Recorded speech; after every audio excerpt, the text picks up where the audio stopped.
It is Thursday, November 7th, 6 a.m. in the Mile High City. Good morning, Denver, Colorado. You've tuned into the Jeff and Bill Show, News Talk 710 KNUS. I'm your co-host, Jeff Hunt, along with Bill Thorpe. And Billy, it feels like the morning after the election. Yeah. It's 2 mornings. Yeah, it is. After the election. That's because yesterday just kind of blended together because I only got about 90 minutes to sleep the night of the election. And then yesterday's just a blur. Yeah. But we're now 2 days removed from election. Yes, we are. And reactions and everything else. This will be fun. Still a lot to cover. Kamala Harris conceded yesterday. The AP calls the race for Jeff Hurd and Jeff Crank. Race is still outstanding for Gabe Evans. He's about 2,000 votes shy of Yadira Caraveo, but they're only about 80% of the votes counted. So that one has not been called yet. That one's still outstanding. Plus, we'll get in all the latest updates on the numbers coming in for Colorado. And we're going to provide some good analysis for how the ballot initiatives went here in Colorado. Christy Burton Brown, Executive Vice President of Advanced Colorado, is going to join us to talk Amendment 80, Proposition 130, what happened to the school choice amendment, all that. And then Nicole Hunt, the fetching Nicole Hunt, as Hugh Hewitt would say, life issue analyst and spokesperson for Focus on the Family, is going to dive into Amendment 79, as well as all the other abortion amendments that took place across the country. There's some trends out there. There were 10 ballot initiatives on abortion and weren't all passed. So we'll get some insight in that. And then the ladies of The View, not happy yesterday with the results. We'll dive into how they're processing it and who they blame for electing Donald Trump. So lots to cover. Phone lines are open. Would love to hear from you. 303-696-1971. That's 303-696-1971. Or text us on the Dan Caplis Law text line at 720-819-5115. 720-819-5115. When we come back from Blake, Bill, we called it, dude. What? Do you remember the ballots in Mesa County? Oh, yeah. That randomly showed up. Yeah. People didn't get their ballots, all that stuff. And we threw an idea out there. It was just one of many. We said this could just be some person in the family, signing for somebody else. It could be a kook out there that just decided that they wanted to go grab a few ballots out of a mailbox. Yep. Or this may be a concerted effort to test the system. Yeah, to prove that Tina might be right. Yeah. Well, when we talked about that, a listener notified Kyle Clark that this was something that we had brought up. Excellent. And I'm sure Kyle was concerned about it and was like, that's a theory. Okay, we can go with this. And maybe they're right. And I'm sure he thought about it, about what the process would be and what the motivation would be in the county as far as someone there. And how did he react? I didn't see anything. He kind of gave us a snide remark and said, really? Well, that's some big brain thinking there. Huh.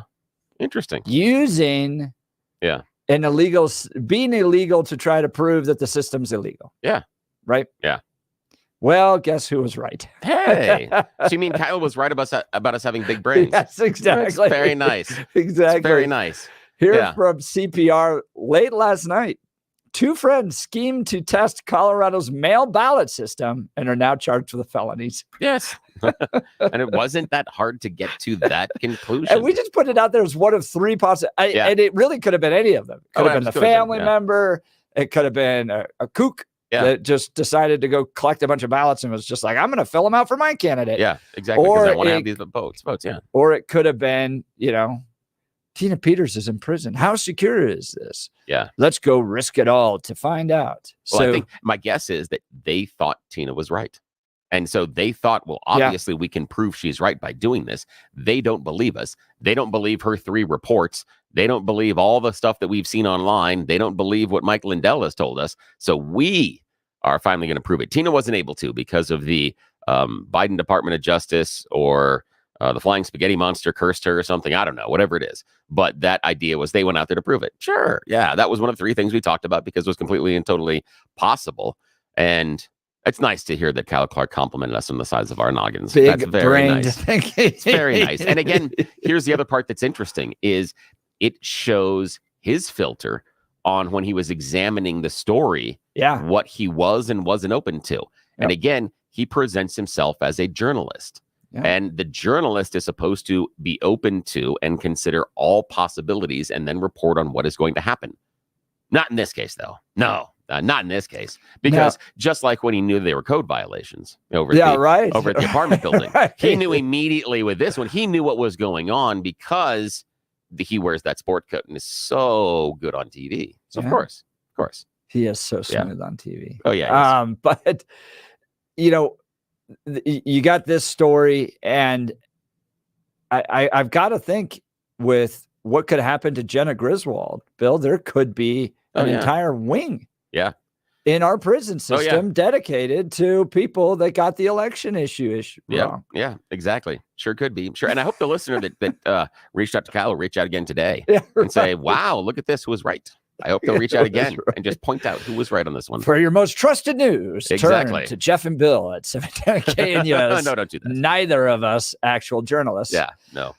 But speaking of good news, let's turn into news and commentary with Blake Olson. Good morning, Blake. Hey, good morning, you guys. You know, I woke up this morning and I was like, wait a minute, we don't have the rest of the week off? I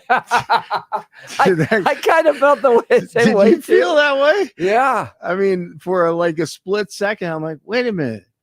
After the election, we don't go back to work for like 2 months, right? Well, I love our founders, but putting it on a Tuesday? Yeah, come on. I know. It is a long week for those of us. Right. Every 4 years. All right. Good to talk to you guys. 22 and cloudy in Denver, expecting a high of 39 today. The 7-10 5-day forecast coming up. Our top story. Well, no, that's Steve Kerr. We'll get to that later. President Biden will address the nation this morning about Donald Trump reclaiming the White House. Biden spoke with Trump Wednesday and congratulated him on his election victory. He also praised Kamala Khan following her concession to Trump. She said that her heart was full of gratitude for her supporters and thanked them for all of their hard work. Heavy hearts are being felt across Colorado for an officer killed in the line of duty. He was hit last night in Golden while investigating a crash on Highway 58. Police say of the 3 police at the scene, 2 were run over by a suspected drunk driver. Both got trapped underneath the car, and only one survived with serious injuries. The victim's wife asked his name not be released. The police chief describes him as an amazing human being with a long, stellar career in the military. Once again, another reminder, if you're going to drink, do not drive, please. These guys are heroes and they're on the side of the road, and it frightens me every time I see this scene. Students in Douglas County are staying home today because district officials are worried about icy roads. The school district said that snow accumulation was higher than anticipated on Wednesday and that classes probably should have been canceled instead of being delayed.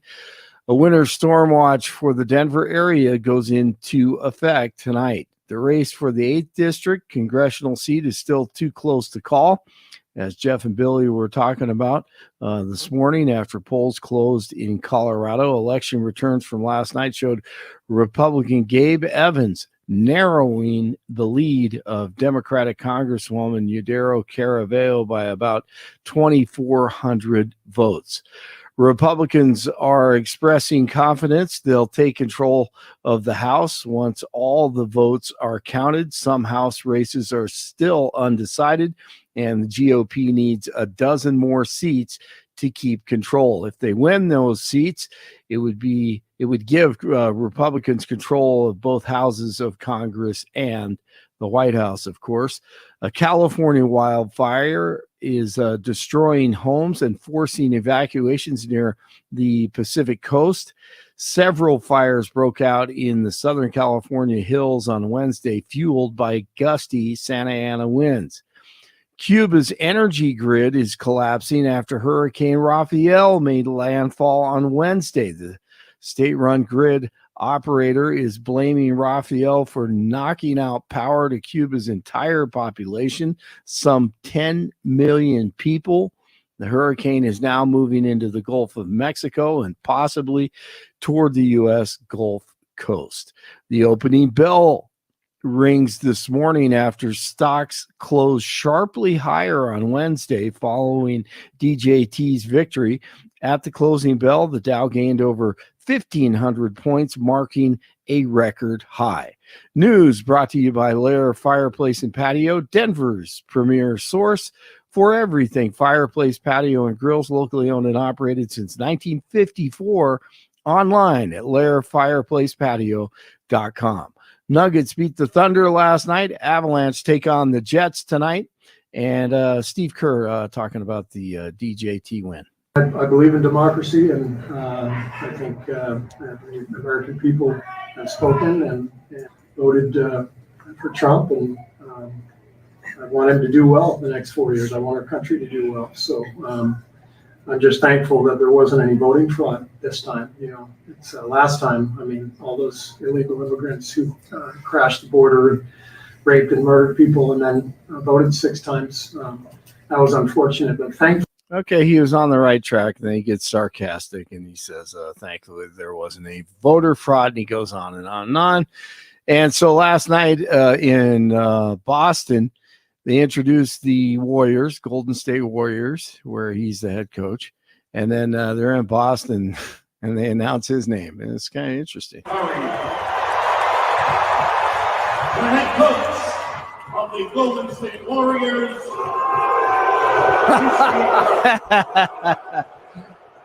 And that's in Boston, Jeff. That's in Boston, not known for being all the way right. So he goes on and on and on, and he's sarcastic about that. And I would ask him about some statistics in 2020, but we'll get into that later. What do you think, Jeff? Well, you know, we're going to get to the ladies of the view here. And in many ways, they're rational in some of their post-election analysis. Yeah. In other ways, they're totally irrational, and you'll hear both sides here. But yeah, you haven't seen the big riots yet. I'm going back to 16 in my mind. The first big women's march was right after the inauguration. Mm-hmm. So it took a few months for things to build. But I wonder, too, if the victory was so resounding on Tuesday night that you're not getting the big protests, the big pushback from the radical left, because it was kind of a big win. Without a doubt. No, I agree with you. I mean, I was thinking about that 2 days ago. It has to be the whole too big to rig thing. Yeah. Because if it isn't, then they can try to, enact all this stuff and execute it. But I agree, as when it's in their face, that dominant like that, it's very, very difficult, because once again, it's about us. It's not about the government. It's about we, the people. So nice job, everyone getting out and voting. Doesn't matter if you voted on the left or right. Hey, you voted, and that's a great thing. That's what this country is all about. Jeff and Bill continue. Blake Olson, News Talk 710 KNUS. The same storm that brought us the snow yesterday is going to come back for a repeat performance. Mostly cloudy, redeveloping light snow as the day wears on. Temperatures in the low to mid-30s. Snow showers tonight, lows mid-20s. Snow becoming likely again Friday, and snow likely Friday night into early Saturday, with additional accumulations likely. Weather sponsored by Colorado's Best Roofing, reminding you to protect your home from the harsh Colorado weather and schedule your free no-obligation roof inspection today at roofingcolorado.com. That's roofingcolorado.com. Meteorologist Don Day in the 710 KNUS Weather Center. RockyMountainBargains.com, where you'll always pay half price. Why pay retail when you can get what you want at 50% off? Just go to RockyMountainBargains.com and save. Here's this week's featured item. A Keurig K Supreme Plus Smart Serve coffee maker valued at $200. Get it now for half price. Get it now at RockyMountainBargains.com for 50% off. RockyMountainBargains.com, where you always pay half price. Restrictions apply. Go to RockyMountainBargains.com for complete details.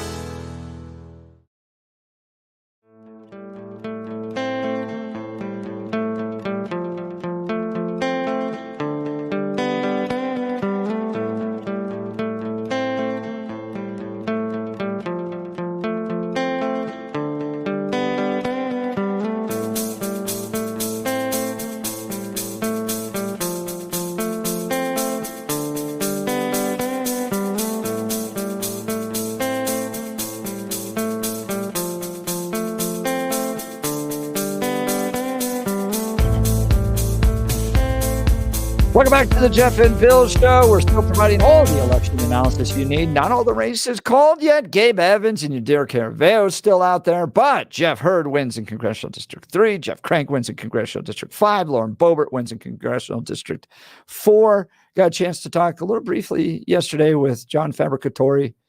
Man, what a fighter. That one didn't work out for conservatives in Congressional District 6. We're stuck with Jason Crow. Oh, Lord. But John would have been so great in that seat, and he's evaluating what's going to be next for him, and we're going to have him on, hopefully, once that happens, and we'll talk all about the race. But let's go to the phone lines. We want to get your perspective as you have now sat 24 hours plus removed from this election. What are your thoughts on all of it? Melissa, Lakewood, good morning, Melissa. Good morning. I just wanted to point out an article that I clicked on last night, but you scroll through it and it's pictures of the people crying at the rally, and then at the end, the last picture, it's the everybody's gone, and it shows the parking lot or whatever, and there's just trash everywhere. Oh man, they just let. Oh, this is from her concession speech or whatever.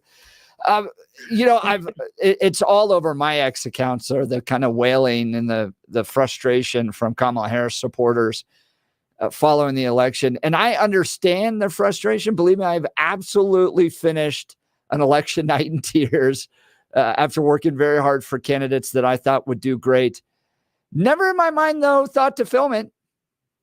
Never thought, I'm going to put this on social media, my crying and wailing and frustration to be used against me for the rest of my life. So I don't get that. But Melissa, I want to talk to you. I believe this is Melissa from Lakewood that comes to a lot of our events. Is that right? Yes. Okay. So now I know your demographics a little bit, but I want to get your perspective. This was an article in the News Republic or the New Republic yesterday. How white women doomed Kamala Harris and the Democrats again. And this comes from some of the early exit polls. Donald Trump has won the majority of white women voters for the third straight time, even after destroying abortion rights, even after a judge went to painstaking lengths to clarify that Donald Trump assaulted E. Jane Carroll, and even as the Harris campaign targeted the imaginary silent majority of women hiding their political views from their husbands, 52% of white American women showed us who they are: Trump supporters. And when you combine that with an Atlantic article that looked at the top issues on how Donald Trump won everywhere, they say it came down to the economy.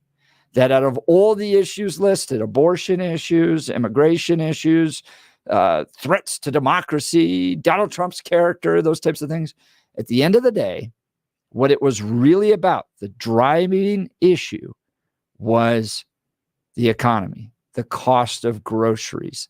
People are not confident in the direction of this country. Does that seem to play right in your mind, Melissa? Yes, I would agree with that. And I would also argue that if the white women would have voted for either way, the white women would have been to blame somehow.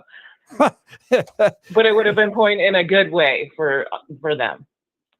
It does seem like they are running after that demographic and blaming. And there's a lot of reactions to this New Republic article going, blaming white women for dooming Kamala Harris, that's a way to win them over for the next election. So, Melissa, Exactly. I appreciate your call. It's always great to see you live at our events, and thank you for taking the time to join us this morning. So, was it the economy that really broke this down? Well, the ladies of The View were diving into it, trying to get a sense of what happened. By the way, they walk out most of them wearing black, all of them wearing dark.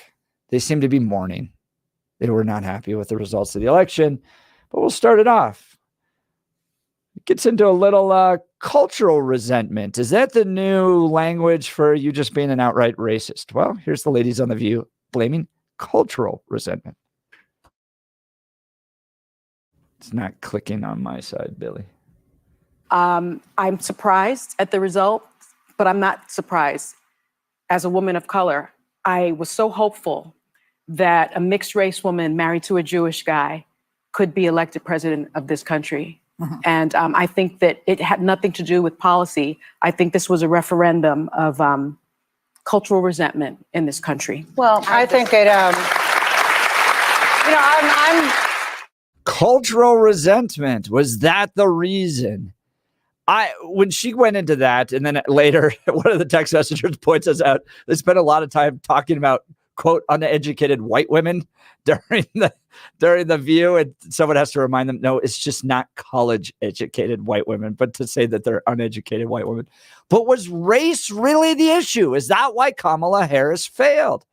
Because, as according to the ladies in The View, it's cultural resentment, which is really just another term for saying you're a racist.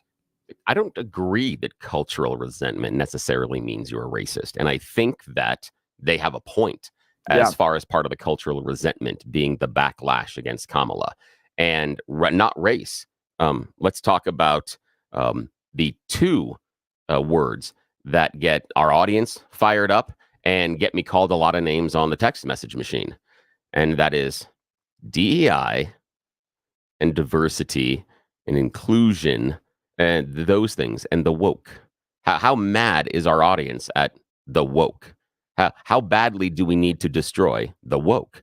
I've heard for as long as we've been on the air that the woke is destroying our institutions. Yeah. It's tearing apart our military. It's tearing apart our families, tearing apart our schools, tearing apart our colleges. That's cultural resentment.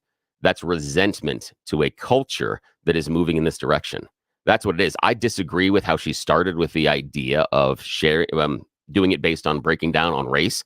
But the cultural resentment, yeah, she's 110% right, because it's the backlash for the things like the DEI and the woke. And so I look at DEI and woke as not cultural resentment. It's just racism. That's why you get a knee-jerk reaction against it. But again, remember, you started with the definition of cultural resentment being racism. And so now you've placed DEI and woke into racism. And that is exactly my... No, they're not, but that is exactly my point. They are. Those two, those things are exactly, that's why you get the knee-jerk reaction to it, because it's actually judging people on their skin color. No, that's not really what woke and the idea of DEI is, but that's the interpretation, and this is exactly why she's right. Because of this is the cultural resentment, because you resent the DEI and the woke movement, and so you lump that into racism, and then you say this is what the argument is. Yeah. So yes, she's right. It's looking at the actual work of diversity, equity, inclusion, and critical race theory, and just going, this is just racism. It is judging people by their race and providing certain benefits to people based upon race. CRT doesn't provide benefits to certain people based on the race, nor does DEI. That's not the. I understand that it has been with the movie Am I Racist? I understand there are a whole bunch of people out there doing DEI that shouldn't have been, and a whole bunch of people that were out there that shouldn't have been placed in positions. But that doesn't mean that's what DEI is. We have a lot of people out there that represent both parties that don't necessarily represent the core of the party. For a while, Nick Fuentes talked about being conservative and being a proud Republican. You wouldn't judge him and say that he's now breaking away from the party. But we have people on the edges. You have people that are very, very, very far left that think that we shouldn't be driving any cars at all, and we all should be on bicycles. but that doesn't represent the larger group. So the fringes don't necessarily represent the larger group. So the fringes of the people that were idiots doing the DEI stuff, yeah, that's completely and totally fair to critique them. But that's the issue, is that the DEI and the woke get lumped into what you said, the racism, which becomes the cultural resentment. And she's right. She's right about this. Yes, it is. And that's fine. That's fine that the country can say we go back this direction. But that's difficult for many people in this country to look at. So what is the cultural resentment? She talks about a South Indian black woman marrying a Jew, and that set her up to lose? Again, I disagree with her defining it through race and religion. I don't think she's doing it properly. But is she right about it being cultural resentment? Yes. Yes. So what's the resentment then? It's like the woke and the DEI and the acceptance. Yeah. Yes. But That's the resentment. I'm having a hard time understanding it's what the idea. We think the woke and the DEI is in your mind. Woke if is, it's not based on race. What so is, what do you is think, the cultural woke resentment? is? Because woke has been around for 20, 30 years. And it's been the time. I think that's a stretch. 20 or 30 years? Yeah, it was originally used as a lyric in a song. That's where it came from. Now, yes. what it is, I know, but wait, no. What it is what's your interpretation of it? Basing policy upon race and a rejection of the Martin Luther King worldview that we judge people by the content of their character. It's the exact opposite of it. And did you ever see the little image of the people trying to like look over a fence? This is what the woke people use all the time. There's images of three people trying to look at a baseball game over a fence. And they're like, because of systemic historical racism, white people get to stand a little bit higher than the black and the Latinos. And so woke is seeking to bring equity. But in order to bring equity, we got to bring the white people down a notch, and we're going to judge people based upon their skin color and seek to provide more benefits to them, more opportunities, because of a belief that America is historically racist. And so at the end of the day, it's simply judging people based upon their race and the reallocation of resources because of it. Yeah, and that's not necessarily correct. And it's interesting. I'm just using their own images. Yeah, I know I know, but what they're talking about is that yes, that the playing field in the game, we all didn't start out at the same portion, and woke is about acknowledging that, saying not everybody started at the same position. So now let's go forward and judge everybody as equals. Let's acknowledge the systems that were in place and just be open and look at them and acknowledge them. It's not about tilting the playing field and trying to correct past behaviors. That's a misinterpretation of what the core is. But that's what they've been doing. There have been that's literally like affirmative action. But affirmative action doesn't do that. Doesn't say that we need to take these people that aren't qualified and lift them up based on their race color. That's not what affirmative action was ever about. But again, that's the pushback that I hear about the cultural resentment. You just went back to affirmative action. Yeah. Again, cultural resentment, this idea of this baked in racism. And I have a little bit of an issue when we bring up that Martin Luther King quote, because it is misapplied and misappropriated in that exact example.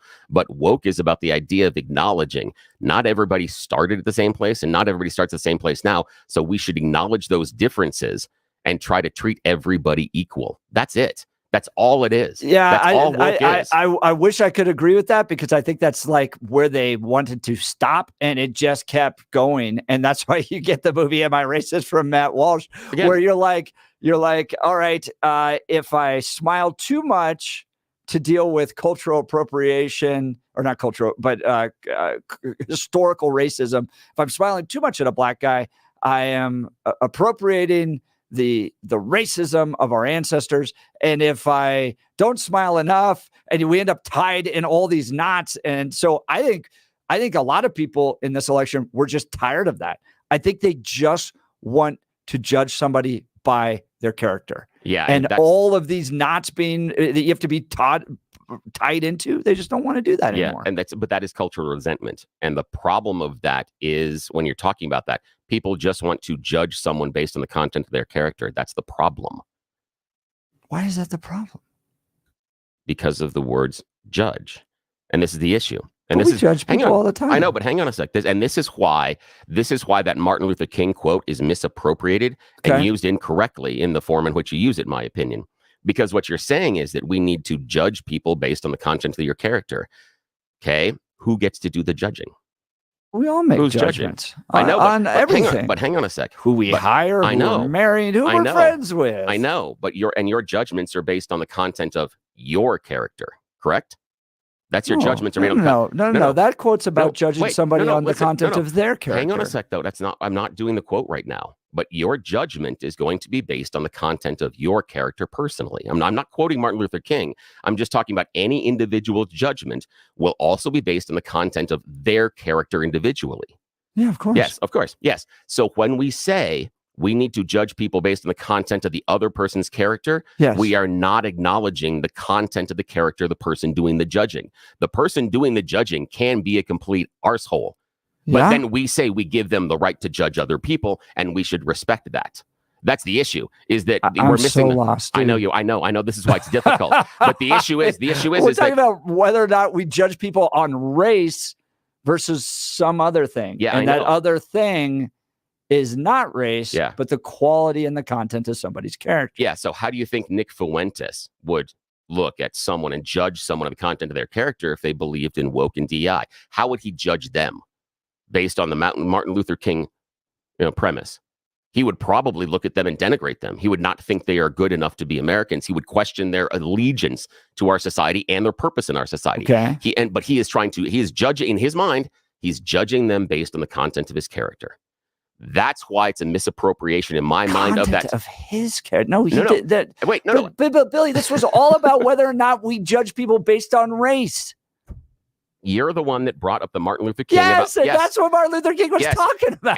And what I'm showing you is that Nick Fuentes can be doing exactly what Martin Luther King said in his mind by judging someone else based on the content of their character, but based on his twisted character, his judgment can be incorrect. Yes. That's why it's a misappropriation of the idea that we all just want to judge people based on the content of their character, because some of us... Well, of course, you can have a bad internal character and bad internal judgment thing. Yeah. But Billy, this was about whether or not we judge somebody based upon their race. But hang on. No. You went back to the Martin Luther King thing, and I'm just saying that's why I have a problem. Race. No, but what I'm talking about is it ignores the person making the judgment. What it says is the person making the judgment is always right. And I don't think you would agree with that. Nobody's ever said that. That's how that quote is used. Nobody's ever said that somebody's judgment is. Jesus Christ was the only one who gets to say his judgment was always right. You just said we need to get to a place where we judge someone based on the content of the character. We're never asking about the content of the character of the person doing the judging. You're judging Nick Fuentes by the content of his character. But yeah, I know that. And I'm acknowledging that. Yes. No, I acknowledge that. And that's the thing is I understand that I'm doing that, and I'm doing it based on my personal preferences and judgments and understanding where I'm coming from. Yes, I know this is a really, really complex, difficult subject. This is something that is fairly esoteric. I know this is difficult, but that's why I disagree with the use of that phrase, because in my mind, when people use that phrase to push back on things like DEI and woke and inclusion, it's used as an excuse for the person making the judgment. The person making the judgment is allowed to make whatever choice they want, and it's the person that is being judged is the issue. That's the problem. Me and that's seems not like what Martin Luther King was saying. Wild off-ramp to not deal with the actual issue, which is DEI and critical race theory are actually racist thinking. No, it's not. But that's the cultural resentment. And even if you and I... That's a rejection of racism. But hang on a sec. Even if you and I disagree on that, and that is fair, reasonable people can disagree on this issue. But because you view it as racism, that's the cultural rejection she was talking about, the resentment. That's exactly it. Again, I'm not trying to judge. I disagree. She jumped into Southeast Asian, Black, Jewish. I started with the premise of she focusing it through race was incorrect. Yes. But her point is correct, based on exactly this conversation we're having right now. And it's fair for you to look at DEI and equity and inclusion. That's fine. But it is a rejection of that culture and resentment. Yes, that's what she's talking about. She did a horrible job explaining it, but she's right. Well, She's I disagree. 110% right. I just think it's a rejection of racism. And if you could say, well, rejecting racism is cultural resentment. I just think that they're actually rejecting the idea. Yeah, what about the LGBTQ community? Because that wouldn't be racism. But they're part of that cultural resentment as well. What about them? I don't know if I agree with that. I don't know if it's a cultural resentment. Yeah, so sure is disagreeing with somebody's lifestyle resentment then? Well, explain to me why the Colorado State GOP party came out with a statement that said that God hates pride and that the LGBTQ community are groomers. Yeah, I mean, that's resentment. You could that is core resentment. Yes, it is. When you accuse someone of being a groomer, that's resentment. I can't figure out what else. You're not trying to lift them up. You're not trying to help them out.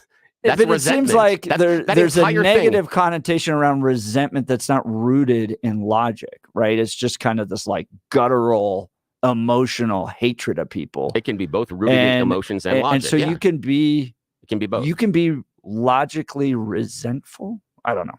It seems like resentful is a loaded question. No, absolutely you can. You can be logically and emotionally resentful. Yeah, both you of those and I can be are way over time on this. Yeah, we are. All right.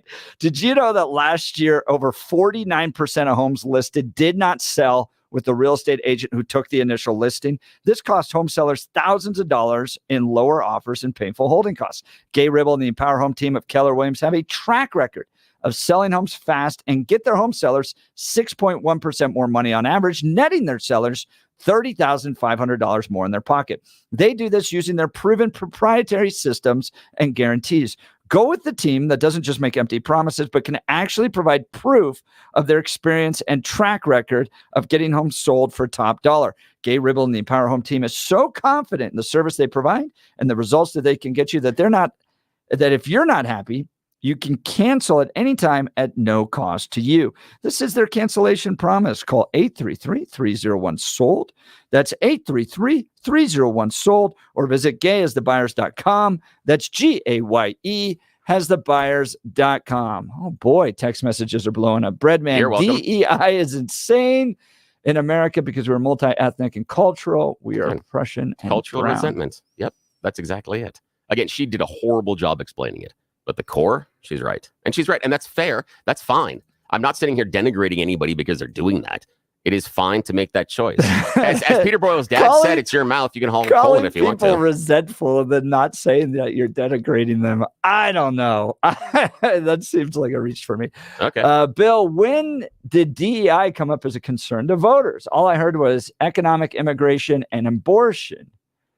Hostin is making it about race and misogyny. Yeah, I don't think it is all about race and misogyny, but I think your point about cultural resentment is there. And the reason when I talk about it coming up is what happens every time we talk about transgendered rights or transgendered people. What happens when we get into that idea of diversity? What are the calls that we get? What are the text messages we get? Right there, just like Breadman. It's insanity. It's everything else. That is the cultural resentment. Yes, that's exactly it. When did it come up? It comes up every single day. It comes up every single day. And there are people in our communities where it's an issue for them every single day. So that's where it comes up. And the people that are mad about the drag show story hours. And we had a missive from the Colorado GOP party chair talking about the LGBTQ community.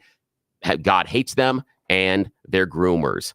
You don't tell me that's some sort of a voting issue. Not when they point that out. Please. So please, this is resentment, bitter indignation at having been treated unfairly.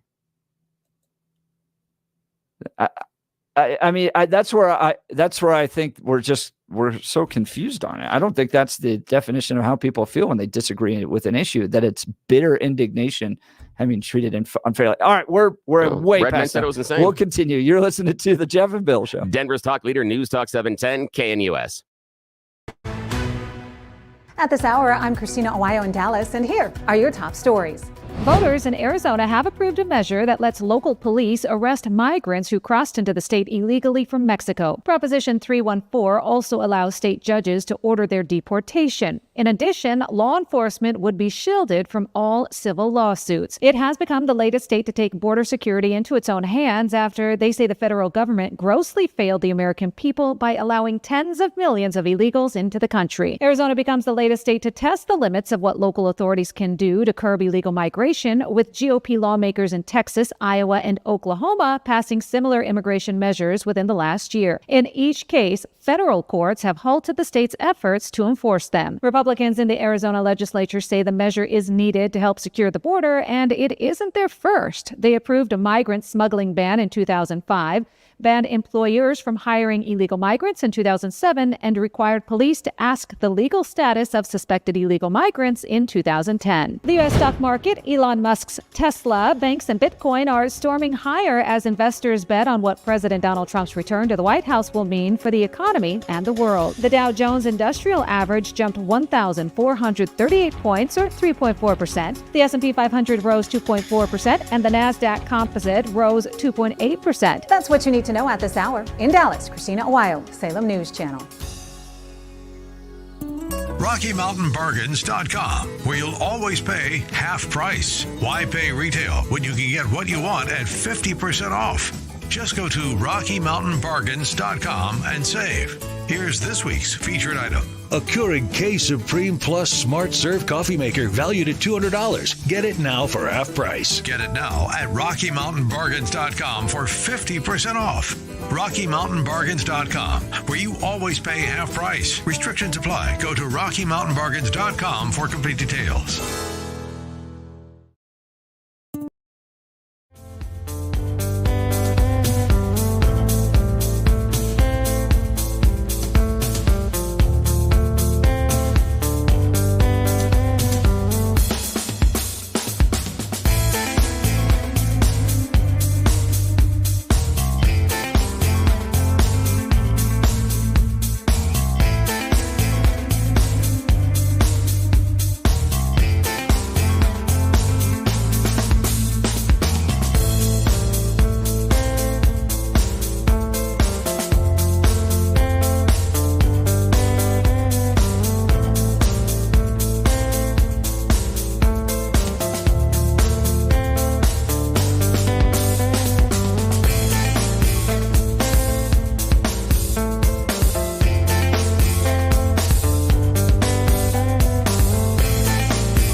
Welcome back to the Jeff and Bill Show. Bill and I just blew right through the entire first 40 minutes of the show debating what the definition of cultural resentment is. As always, it's my fault. Because The View says, no, that's not the economy is not the major issue. It's cultural resentment. And then they get into the structure of democracy and the safety of democracy. And this is why what everything Kamala Harris was talking about didn't connect with voters, because it is the economy, stupid.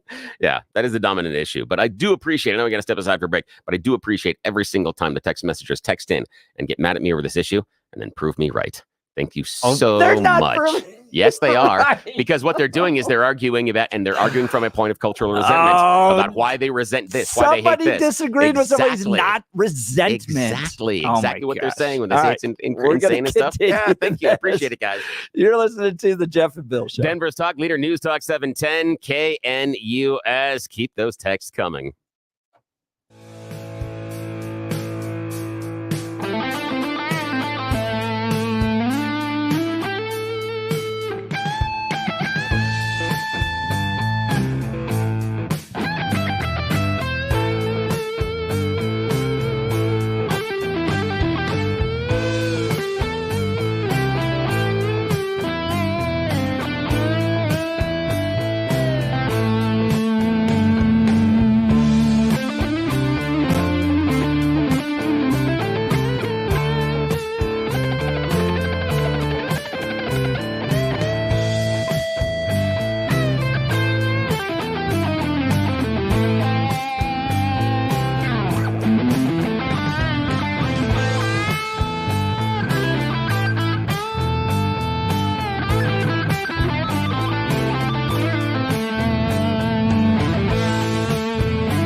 Welcome back to the Jeff and Bill Show. Speaking of resentment, Iggy is texting, I resent you haven't done You Choose the News yet. So, Billy, we got to give the people what they want. Yes. It is time that we put away our disagreements and questions about cultural resentment. It's time to just basically resent our fellow human beings. It is called You Choose the News. It is America's favorite fake radio news game show. I have scoured the interwebs for mere moments this morning to find really dumb stories about us humans, giving them even dumber headlines to play this fake radio news game show. Why? Nobody in charge has any idea what happens when they are not awake. Their alarms don't go off for another 8 minutes, and we are going to take full advantage. But again, it's a secret, so shh. Alrighty. Gentlemen, Blake Olson from the newsroom, Jeff Hunt in the studio. Here are your choices this morning. Headline number 1, Government in Action, Maple Syrup Edition. Headline number 2, well, this explains the election. Headline number 3, this will definitely keep them happy. And headline number 4, Expected Consequences. Your choice, sir. I'm taking Government in Action Maple Syrup Edition. Yes, Government in Action Maple Syrup Edition. Citing national security concerns, the federal government in Canada, America's hat, has ordered TikTok to shutter. Yes, you have to close down your offices. However, Canadians can still access the app if they want to. They just decided no offices. That seems effective. That seems super effective. I was wondering about TikTok. Is it still Chinese spy machine? Well, yes and no. Yeah. I mean, it's not totally owned by the Chinese because they've tried to divest themselves of it because of what we've been doing. But yeah, it's still a spy machine. And that's part of the reason that they're closing down the offices is they thought the people in the offices were doing the spy stuff. But in Canada, you can still have the app because they'll still let you spy on you individually. Just not from the office. Yeah. Not from a cubicle. Yeah, that's all it is. You got to make it, they're outsourcing the spying. That's all it is. All righty, Blake Olson. This explains the election. This will keep them happy or expected consequences. This explains the election. This explains the election. I love the fact you've chosen this one because we are staying right here in our very own Colorado, driving just a little south of us to Colorado Springs. Have you heard about Ballot Initiative 2D and 300 that both passed in Colorado Springs on election day? Well, they disagree with each other. See, Ballot Initiative 2D prohibits the sale of recreational marijuana in the city. 300 allows existing medical marijuana shops to sell recreational marijuana and outlines a tax going to be used for mental health. So one says no, the other one says yes. The issue is one's a city charter, writes into the city charter. The other one is an ordinance. Now, the charter wins, right? The argument is going to be whether or not the charter will win over the ordinance, but there are some questions because if the ordinance, if they both were approved by voters, there's going to be a question about if the voters say both of these are okay, you can't necessarily say, well, the voters are wrong on this one and they're right on this one. Yes, exactly. And I'm not sure you can go which percentage is a little bit more. Exactly. You can't. That's just winner takes all. Yeah. So that's the problem is when you have the competing initiatives, they're going to go to the court systems and then someone's going to tell them what to do. So let me help you with all this. Yeah. Marijuana is stupid. All right. Just help.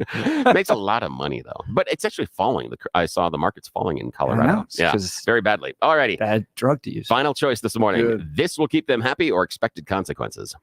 This will keep them happy. Yeah, this will keep them happy. Oh, it's all about joy and happiness. If you've been listening to the first 45 minutes of the show, that's all that we are about this morning. I'm teasing. But Intel has decided they've got to keep their employees happy. And how are they going to do it? No, not working from home. No, not more vacations. No, not bonuses. Wait, raises? No, free tea and coffee. Yes. As part of a $10 billion budget cut a couple of years ago, Intel decided no more free coffee and tea. You can't have that. No luxuries. They've decided that hurts morale. So they're going to give you back the coffee and tea because it is the least expensive option they have in front of them. So, of course, they're going to choose that. So, yes, hopefully everybody's going to be much, much happier with their free coffee. How did we go from companies with like free masseuses to money. Like childcare? Yeah. Well, yeah, maybe it was that tax. Well, it's money. They figured out that was very, very expensive. And then it has to be rolled into it. Yeah, that's part of it. Where did all the money go? So, yeah, that's it. That's the question I asked. I'm going to get more free coffee in a sec. Yeah, that's the one perk we got here. It is great. It's not bad. It's good coffee. Glad to see that Intel's joining the ranks. All right, we'll continue. Why did Kamala Harris lose? Is it cultural resentment? Or is it just the economy, stupid? You're listening to the Jeff and Bill Show. Denver's Talk Leader, News Talk 710 KNUS. Call us. Tell me why I'm wrong.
It is 7 a.m. in the Mile High City. Good morning, Denver, Colorado. You've tuned into the Jeff and Bill Show, News Talk 710 KNUS. I'm your co-host, Jeff Hunt, along with Billy Thorpe, bringing you the freshest insights and hottest takes from the right, left, and center. Congratulations. You woke up in the greatest country in history.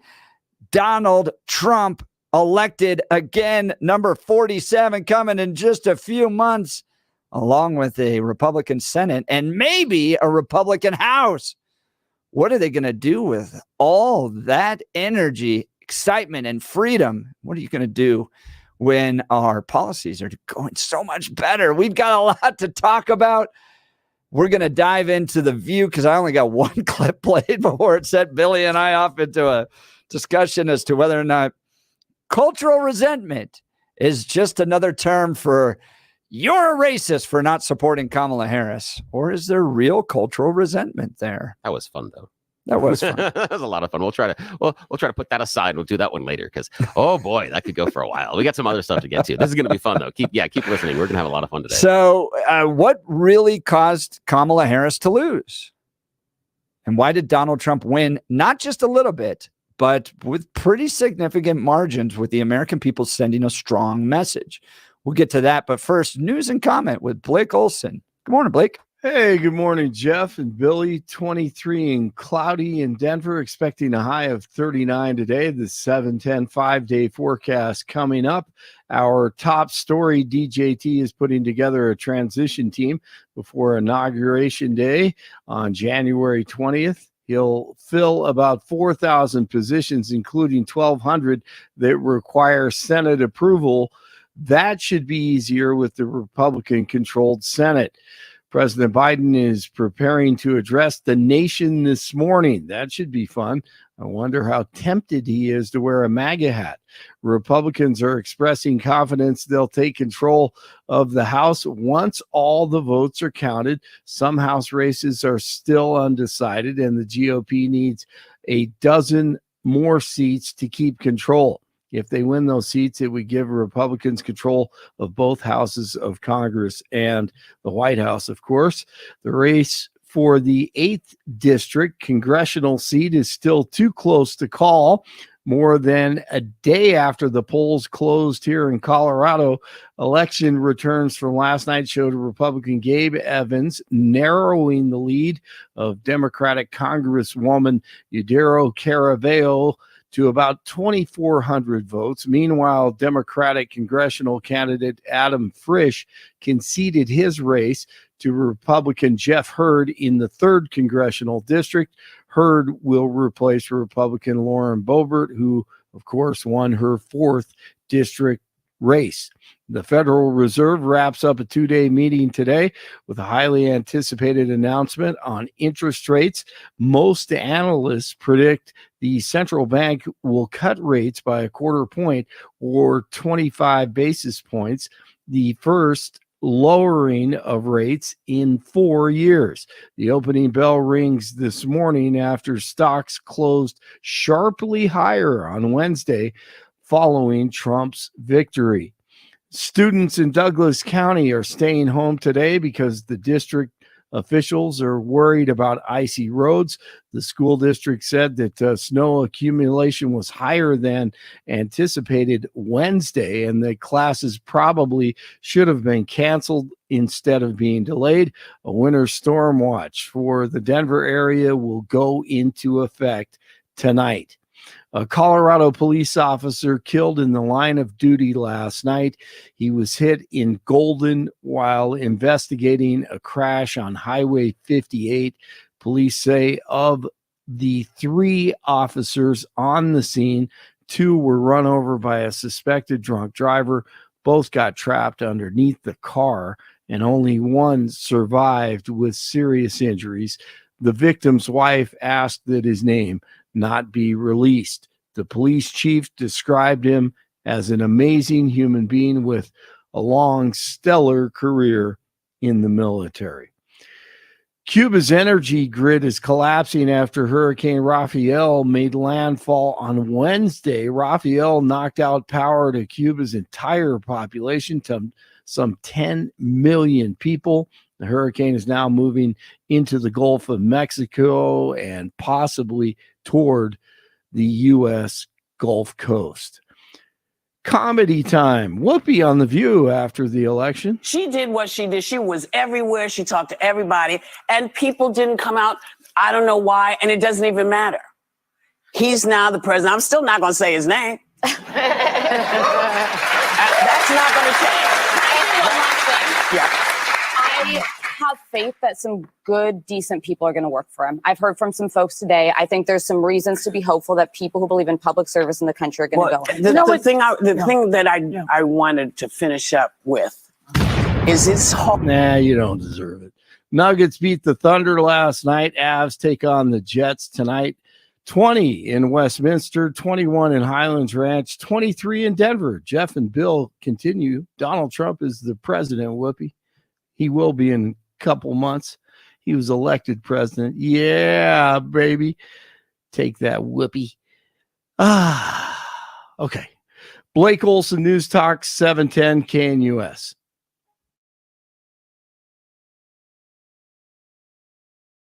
The same storm that brought us the snow yesterday is going to come back for a repeat performance. Mostly cloudy, redeveloping light snow as the day wears on. Temperatures in the low to mid-30s.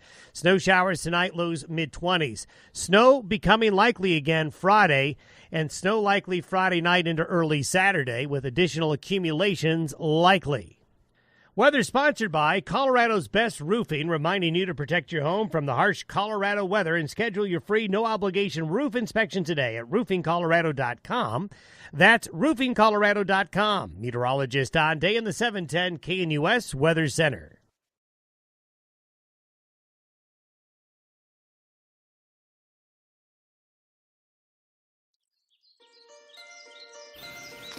Welcome back to the Jeff and Bill Show. Next Friday, like a week from tomorrow, Colorado Christian University invites you to an exclusive luncheon and lecture featuring the 48th Vice President of the United States, Mike Pence, and his wife, former Second Lady Karen Pence. He put out a statement yesterday. What do you think is going through his head? I don't know. That'd be interesting. Yeah. This will be a unique opportunity to hear from him. In partnership with the Centennial Institute and CCU President Eric Hogue, this event offers a unique opportunity to engage in conversation with Vice President Pence, one of America's most dedicated public servants, sharing his insights on the future of the conservative movement. Be among the first to experience the new Armstrong Center as CCU launches its President Speaker Series on this historic occasion. Go to ccu.edu/Pence to get tickets and learn more. Limited tickets are available for breakfast with Karen Pence, lunch with Mike Pence, and morning and evening lectures. Throughout the day, you'll engage in conversations on leadership, faith, and service with those distinguished guests. Please join CCU on November 15th for these events with Mike and Karen Pence. Go to ccu.edu/Pence to get tickets and learn more. That's ccu.edu/Pence. All right. So the ladies on The View all yesterday wearing dark colors, many dressed in black, mourning what happened to Kamala Harris. We heard one clip already blaming cultural resentment for the vote. Here was another one where I go, they just missed the issue. This is, I believe, Joy Behar. Oh, you got to click on it, Billy. For whatever reason, my touch screen's not working today. That's weird. Okay, so we're doing number 2. State of Democracy. Okay, cool. Thanks. You know what gets me? The exit polls showed, according to our research department here at ABC News, the state of democracy was the top issue to voters overall. So that says that they voted for a guy who wanted to overthrow the election, who also said he would be a dictator on day one. And they also said that democracy was number one. So I'm concluding that maybe they don't believe him. But I think it means different things. I think democracy means different things. It means a different to different thing. people. Well, when we were trying to overthrow a legitimate election and you say you're going to be a dictator, I don't know how you interpret that any other way, frankly. So I can only conclude that they don't believe he's going to do that. And I hope they're right. I hope that they are right. The state of democracy, the top issue? State of democracy. That's when you know your polling company is just out of it. The idea that the state of democracy was the top issue for voters is just, well, that's a reach. Other exit polls showing clearly it was the economy that was the top issue. In fact, that's why white women came over and voted for Kamala Harris, is because the economy, stupid, is the top issue. I would agree that economy is a top issue, but can you see how the state of democracy could be very persuasive to both sides? Yes, to your point, I can see how it'd be on both sides. Yeah, both sides. And number one. Well, thing is, and you're right about how they look at it, and it shows, in my opinion, the myopic way that Joy Behar views the world. I feel Joy Behar has a very difficult time taking herself outside of her body and her perception and looking at the world from anybody else's view. I think she really struggles with that, because based on our conversations, again, with our listeners, we have heard for months that they are concerned about the state of democracy. And it's the things like the lawfare, locking up your political opponents, cutting down on free speech, doing the freedom. That would be, if you believe that's happening, then you feel democracy is in peril. And on the other side, if you believe that Donald Trump is going to invalidate any elections and become a dictator and everything else, then you're afraid for our democracy. Yeah, but that example, and I'm really glad you brought that up, shows the problem with the conversation on The View. I oftentimes say people have come to a conclusion and work backwards. It's exactly what we heard from Joy Behar. She started with the conclusion and worked backwards. She didn't listen to what was going on. To your point, Billy, if Kamala Harris's campaign runs that poll and looks down and says state of democracy is the top issue, what are they going to do? They're going to go out there and go, Donald Trump's a dictator. Donald Trump's a dictator. You're never going to have America again. Democracy will be ruined. And so you end up driving your campaign messaging down the wrong road. And could you actually encourage the other side to vote, because that's your message? I think you just hit on something brilliant there, that I really think that somewhere along the line, there was an internal poll or information that showed them state of democracy being a concern to voters across party lines, but not understanding what that meant. That their view was not going to be the view of those people that had a different letter behind their name in their registration. I think you're right there. Well, and they couldn't see it from the other perspective, like you just talked about. So the New Republic, in blaming white women for Kamala Harris election, right? I was like, wow, okay. A recent Time Siena showed that the majority of white women, like the white male counterparts, saw inflation in the economy as their top voting issue. Abortion was second, immigration was third. To be sure, there was a notable age split here, with Gen Z women only went 36% for Trump. Women aged 30 to 44 went 41% for Trump. Women aged 45 to 64 went 48% for Trump. And women over 65 backed the former president 45%. So the gender gap wasn't really there, but there was one demographic that isn't really being talked a lot about, but is actually what I think could be a real big signal to the direction of particular states and the future of some of these elections. Okay. So you heard all about the gender gap and how men are supporting Donald Trump in big numbers, and all the women were going to go vote for Kamala Harris. Well, it wasn't the case. 52% of white women went over and voted for Donald Trump. So is it the gender gap, or is there a different gap? Here's one that comes from Brad Wilcox, a noted researcher from the University of Virginia. He's been on the show before. Yeah, just a sec, because I want to just address for a second that idea of the women in breaking, because we talked about on the air, and I was looking at this going, I'm seeing this break, and I was seeing it in polls, and I spent some time, and probably not going to get, I don't want to get too in the weeds right now, looking at numbers, etc., because I was surprised how it did not happen that way. And so I spent time going, okay, this is what I saw beforehand. This is what happened now. What did I get wrong? What was I seeing that I was incorrect on? I was challenging my own conclusions yesterday on, I saw this happening. Why wasn't the trend there? And you're absolutely right that what they saw in the gender gap that looked like it was going to perpetuate what happened in 2022 and before didn't happen this time. So yeah, tell us what Brad says about this. It's marriage. Interesting. Yeah. And the states that are more fertile. So what they did is they overlaid voting trends with state-based fertility.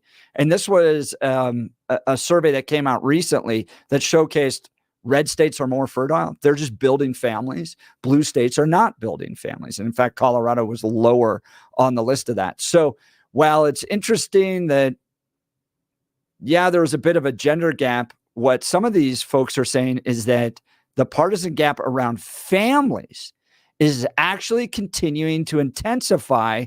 And this helps explain why Trump nearly won New Jersey, because New Jersey is actually kind of growing in some of their fertility rates.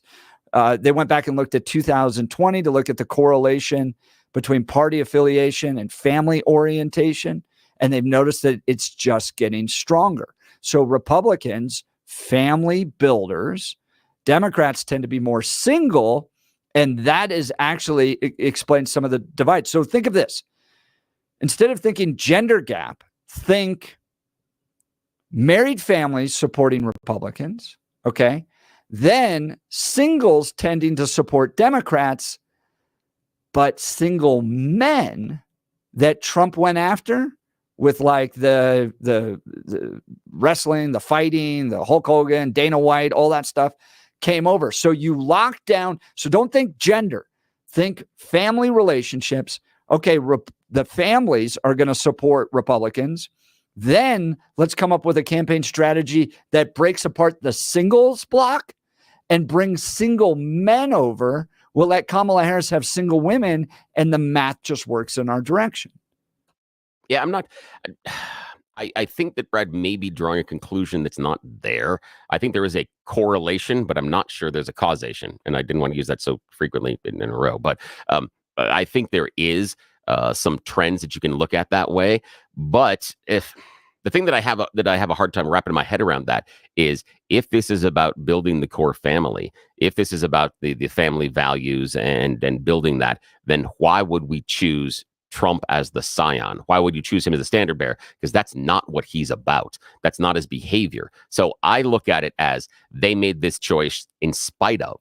And that's part of what I spent my time yesterday. You're looking at personality, not policy, though. Yeah, And so that's what I'm looking at. And I agree with that. And then what I saw was that in my dive yesterday and looking at different demographics, what I saw was things broke on policy in certain directions a lot more than personality. And I was assuming in some demographics that some of the personality things would weigh over, and it didn't at all. That basically a lot of people put their economic situation, their issue about immigration, above any sort of personality, any sort of other issues, which in my mind is going to be a problem going forward for the GOP. Because in my lifetime, the GOP has been about culture, has been about family, and has been about values. But in this, it seems like a very utilitarian choice, that we need this to happen. So we are going to make the utilitarian choice to get what we need. And I think that's going to hurt the messaging later on. I don't think it's going to reinforce the values they think it does.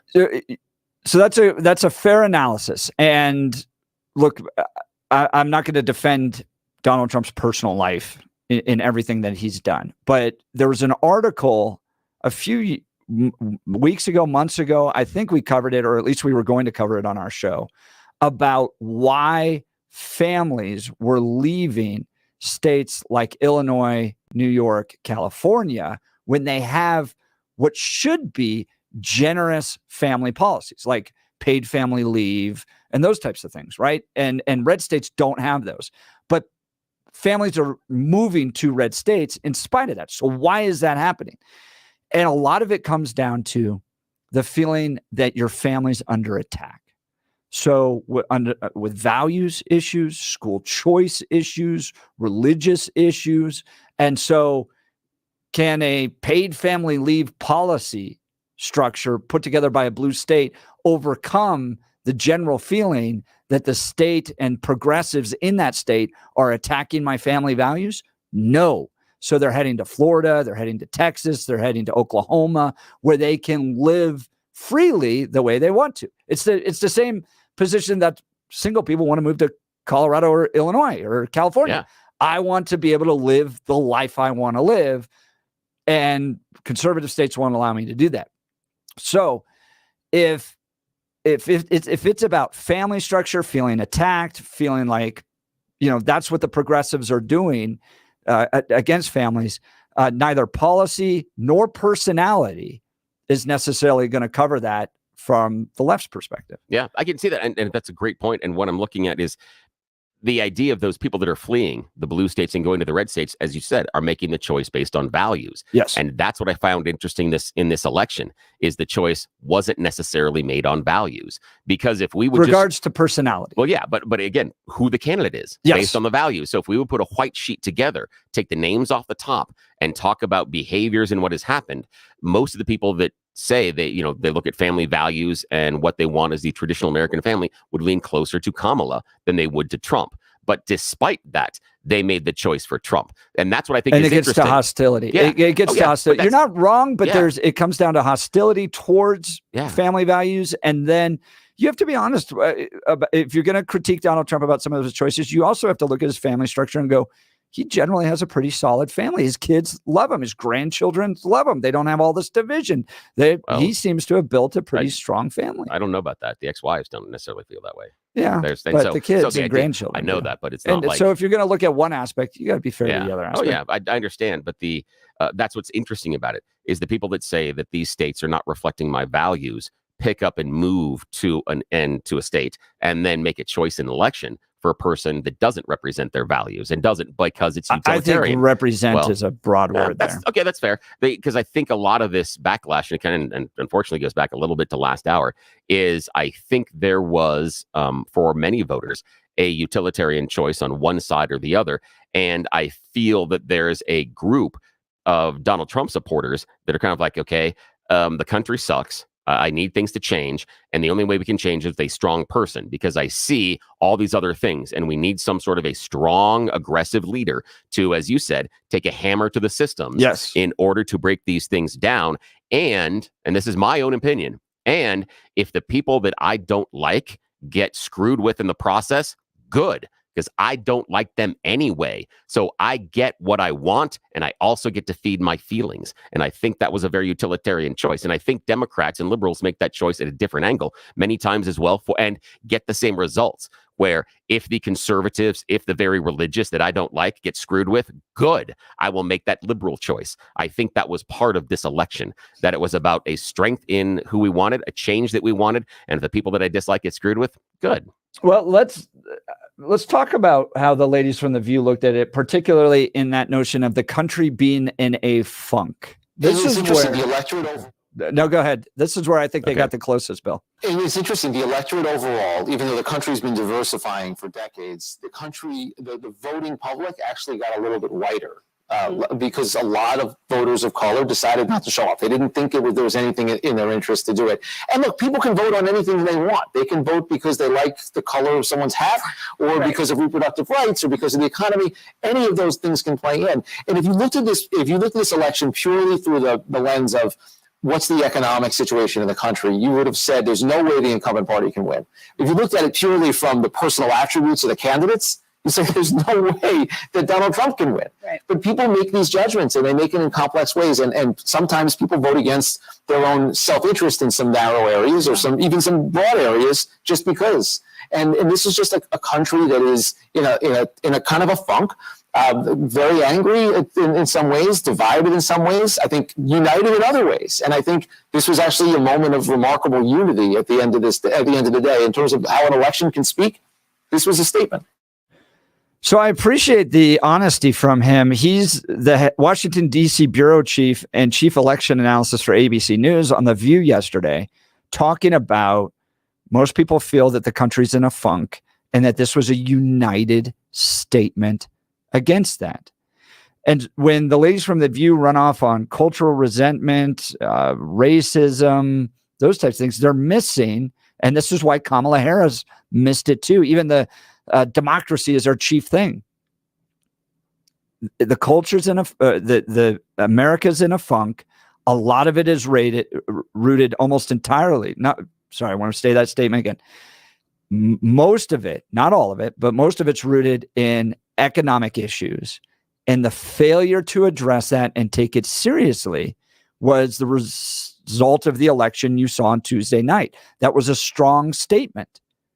Yeah, that was. So, and I appreciate the honesty around that on The View. Yeah, and there's a part of it where they have a conversation and they go a little bit deeper into it, and they're 110% right, where Kamala's campaign heard about the pain points the average American was feeling and then told them, no, it's not that bad. No, you have to understand. That's right. I struggled with that here on the air when we would talk about the economy, where, again, it is a fact that the fundamentals of the American economy are strong. It is also a fact that you going to the store, everything's more expensive and it's harder to pay for things. Both things can be true at the same time. And unfortunately, the Harris campaign didn't acknowledge both. They kept trying to assuage people and say, no, you're not feeling what's really good. That doesn't help. Coming up to somebody and saying, that's only a little bit of fire on your arm, doesn't help when you're saying, all those people over there are burning. That doesn't help you at all about your personal pain. And I even outlined it with Peter Boyle's election night and on the air with Ted Trimpa, that one of the huge mistakes the Harris campaign made was not highlighting the economic policy of Donald Trump. And one of those would be the debate. When Donald Trump starts talking about tariffs, she should have, in her next answer, gone, wait, we got to go back to this. You just heard him on how he is going to solve the problem, but his answer is this and this and this, and it's going to make things more expensive for you, because at the core, and this is why it should have done, and this is why I would have told her you have to do it. He doesn't understand how tariffs work. He was there for 4 years and has no idea. As soon as you insult Donald Trump as non-intelligent, he's going to have to respond. He's a counterpuncher. And what you're going to get is you're going to get the same thing when he was at the economic forum in Chicago, where he turns around to the economist and says, you don't understand tariffs. And then words fall out of his mouth that are completely and totally incorrect. And that's what they should have done. And then that becomes an ad. And then they reinforce over and over again the economic policies. And that was what I was talking about, is the economic policies of Trump are, if he follows through on what he has said, are going to make things more expensive. But they never bothered to make that case because they were afraid of acknowledging things are difficult with their own economy. Yep. And not acknowledging their own problems and mistakes was a huge mistake. It is amazing that politicians have that problem. Again, it cost her. And I'm going through the numbers yesterday, and I'm shocked on the number of people who just decided, I understand that he can be a bad person. I understand he did these things I don't like. I get it. But the economy sucks. It's hard for me to put gas in my car. It's harder for me to pay rent. It's harder for me to put food on the table. So I just need a change. It's the mindset of you have a health problem, so you're going to go in, and who's the surgeon that you hire? Yeah. Well, I don't really care if he's a nice guy or not. I want the best guy to do the job. And if it's a decision between Kamala Harris and Donald Trump, it was pretty clear. Let's go to the phone lines. Mary, Wyoming. Good morning, Mary. You're on the Jeff and Bill Show. Hey, Mary. Hey, good morning.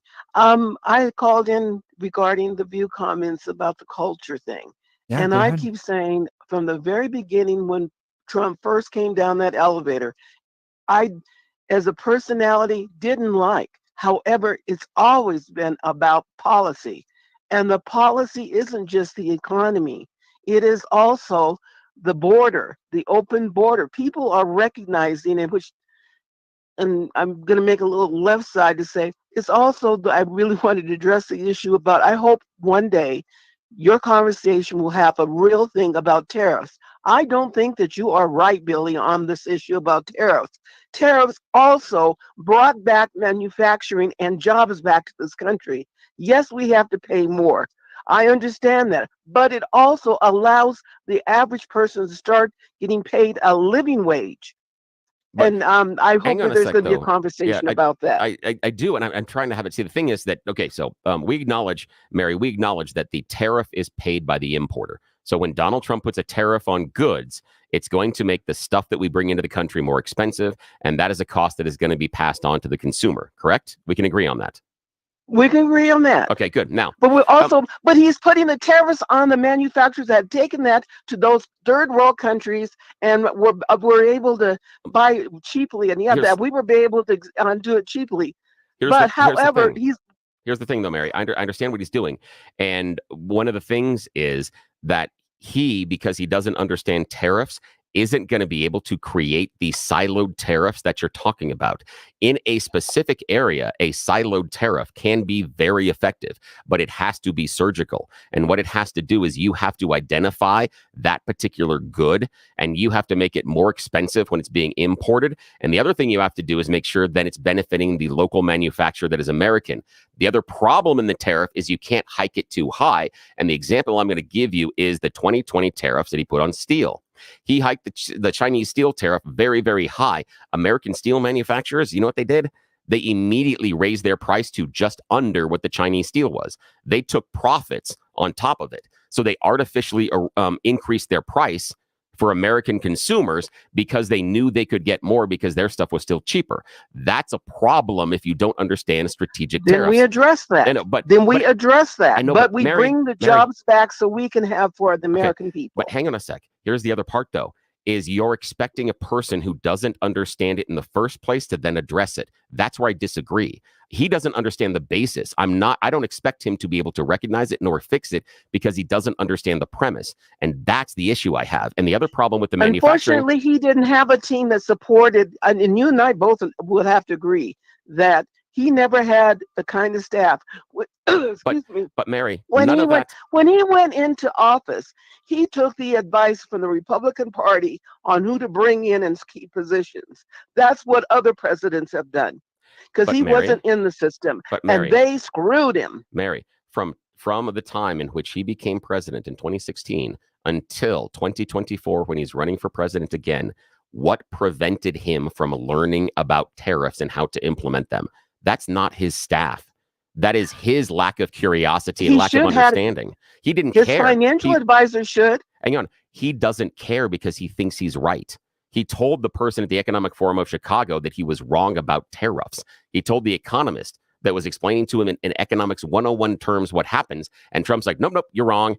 Trump was wrong 110%, but he didn't understand that. And that's the problem I've got. And with the manufacturing, I understand the manufacturing.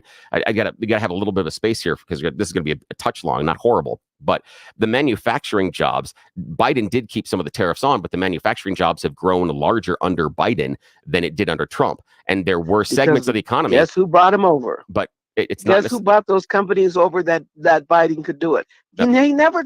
You'll never give him credit for any of the things that he does. The companies that came over were based on tax cuts that were given to them, not based on the tariffs. Right. You're right. I know, but the tax cuts were given by too. No, but the tax cuts. They were tax cuts under Biden. Come, he would hijack their percentage of what it would cost them. Yeah, no, but that's he did too. No, but that didn't bring the manufacturing jobs back. We did not see we saw a larger growth of manufacturing jobs under Biden than we did under Trump. And I understand that. Now, the other part is this. Here's the problem that Donald Trump doesn't understand. Let's say that you make a component that is used in the assembly of bike chains, okay? And that is a component that has to be imported by an American bike manufacturer. Now, that bike chain component has become more expensive. And so now what is going to happen with you as a company having to import that? You have to make a choice on the number of bikes that you're going to make or on the price that you have that you're going to have to put that price on. Then what's going to happen, though, is that manufacturer that's outside of the country, there are a whole lot of other countries that are making bikes. Donald Trump believes that in some ways we're the only market. And that's part of his myopathy that makes his tariffs dangerous, because that person, your company that makes the pieces for the bike chain, can go and sell to every other bicycle manufacturer around the world. Now, those bikes can be imported here into the U.S., but they will be more expensive. But the bottom line is the tariff that Donald Trump put on that bike chain component. You don't have to come into the country to manufacture it because you're still making money. It doesn't matter to you whether or not the American bike chain market is buying it or not, because when the Americans stop buying it, the market will absorb some of that. That's an opportunity for someone else to be able to buy more and make their bikes less expensive. So what happens at the end? And I say along with that, you have Buy America First. But it's still along with those manufacturers coming in, buy the bicycle from America first before going overseas on everything. But it's going to be more expensive, and that's the issue. I understand that. Okay, but also we would be making more money at living wage. Hang on, Mary, though. But isn't the issue right now the fact that stuff is too expensive, and that Donald Trump's then economic policies are going to make them more expensive? That's what I've been shouting from the rooftops for the last 6 months. The problem is that we don't have living wages. Hold on. I want to stop. That's a minimum wage. That's a minimum wage. I want to ask a really simple question real quick. Yeah. Donald Trump says he loves tariffs. He says that they're the most beautiful word, even better than love. Yeah. Why does Donald Trump love tariffs? Because he doesn't understand them. You think that's the case? Oh, absolutely. So I think it's a little different. Yeah. If you've ever read the book, The Art of the Deal, Donald Trump's mission in life, his gifting on loan from God, as another radio host would say, is negotiations. He loves it. It is the way he thinks about the world. It is how he approaches his personal relationships. It is the title of the book, The Art of the Deal. He is all about deals, negotiations. Tariffs become, for Donald Trump, a massive tool in a whole host of negotiations with particular countries on how much aid we're going to give them, how much they're going to pay us to reduce the trade deficit, even possible to avoid war. He sees them as a negotiating technique rather than just simply an economic aspect. No, he doesn't. And you're reading a lot into that. And what we can do is we can take his own. But that's why he loves them. No, not at all. We can take his own words. Yeah. And the thing is, you're ascribing these beliefs to him that is not anything he's ever enumerated. He's ever talked about them that way. If we go back to his own words, he talks about with tariffs, and Mary has heard this, that he talks about how much money we took in from other countries. China giving us billions of dollars. And so it's a negotiation tool. Hang on a second. No. You're not letting me get to the end of this. He's talking about the idea of China sending us billions of dollars because of the tariffs. They paid us billions of dollars. He even, during a podcast episode, floated the idea of replacing our federal income tax with just tariffs, pure tariffs on all, because he thinks the other countries would be paying instead of the American worker paying federal income tax. That's what he said. His view is not a negotiation tactic. His view is not necessarily to make it better for the American workers. He thinks he's taking money from other countries. That's why he loves them. But he's wrong. That's why he loves them, is because he feels he's found a way to get funding from another country. He's wrong about that. And that's the danger in this entire economic policy. If tariffs were only tied, for instance, to economics, I think it's much bigger in the way he thinks about how countries interact with each other. But he never says that. He always brags about the money he takes in from other countries, and I think that's one wrong. aspect of it. But hang on. But the money, he always brags about the money he takes in from other countries.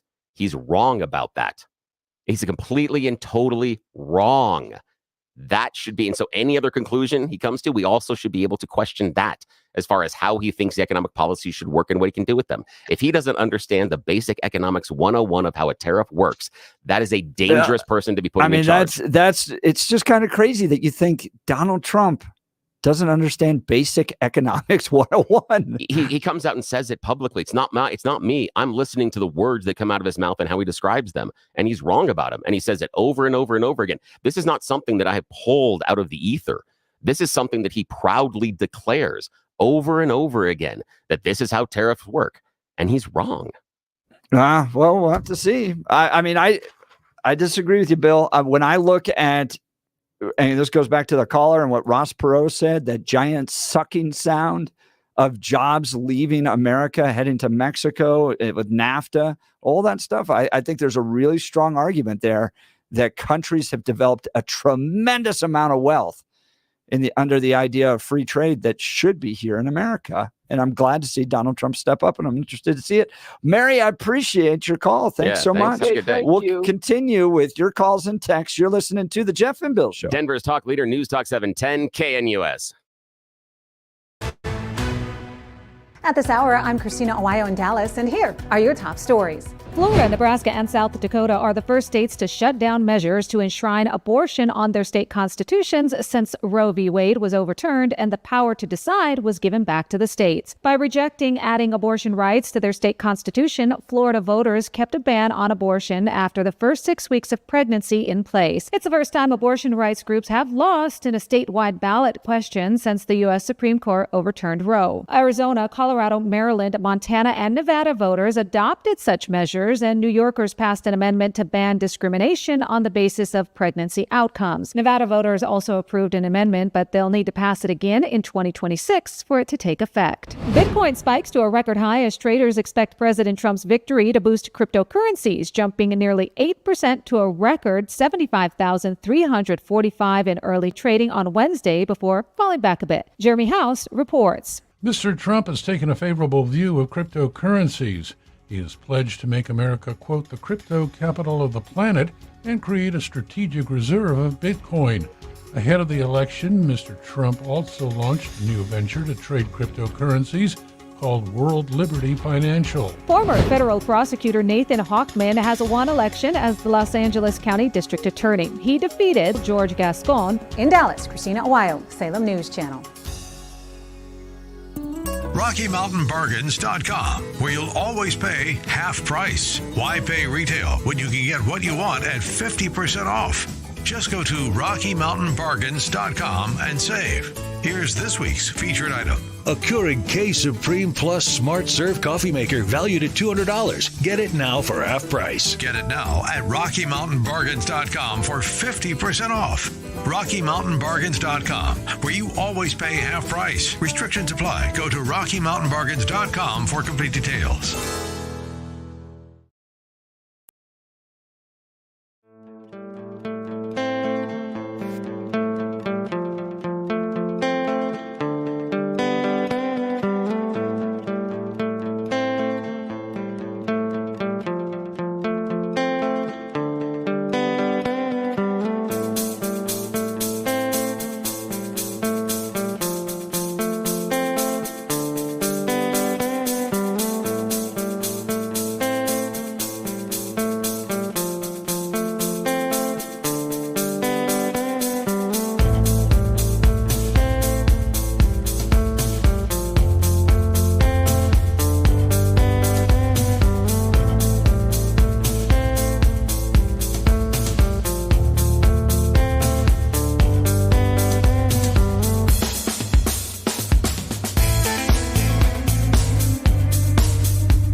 to the Jeff and Bill Show. A conversation about the elections has now run into tariffs, which I imagine is going to be happening a lot. So go read up on the tariffs because you got to be ready for it. My point being that Donald Trump uses tariffs as a negotiation tactic. He loves deals, and this gives him the power of the greatest economy in the world to negotiate deals. I'll give you an example.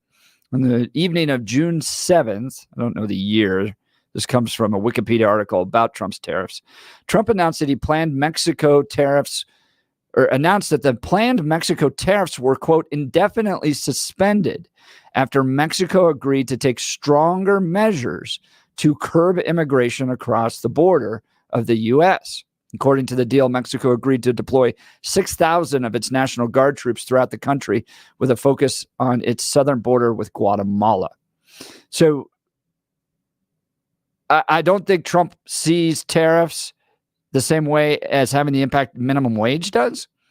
I think he uses them as a negotiation technique, knowing that America is the strongest economy in the world, to be able to force companies to do, not just companies, but countries, force countries with profitable companies in them to do the bidding of the United States. I think that's why he likes them. Why do we want to replace federal income tax with them then, if that is the issue, if it's a negotiating tactic? Because he thinks our economy is so big and that countries want them access to our consumers so much that he can offload the tax burden upon the American people and give them to these companies and countries that want access to our economy. Yeah, but that's not who pays the tariff. That's the problem. That is the fundamental problem of it, is that's not who pays the tariff. So that's why he gets it wrong.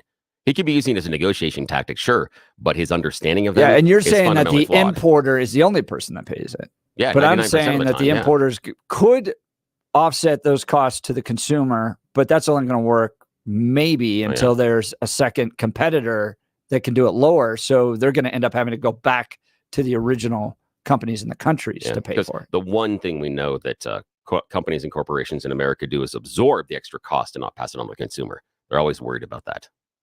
No. Well, let's get to the phone line. Sam, Westminster. Good morning, Sam. You're on the Jeff and Bill Show. Hey, good morning, guys. Billy, the fatal flaw in your argument is that you assume that those consumers have to buy those goods. There's competition out there. So if you raise tariffs and all of a sudden the price of that good goes up, you're going to jump over to another good.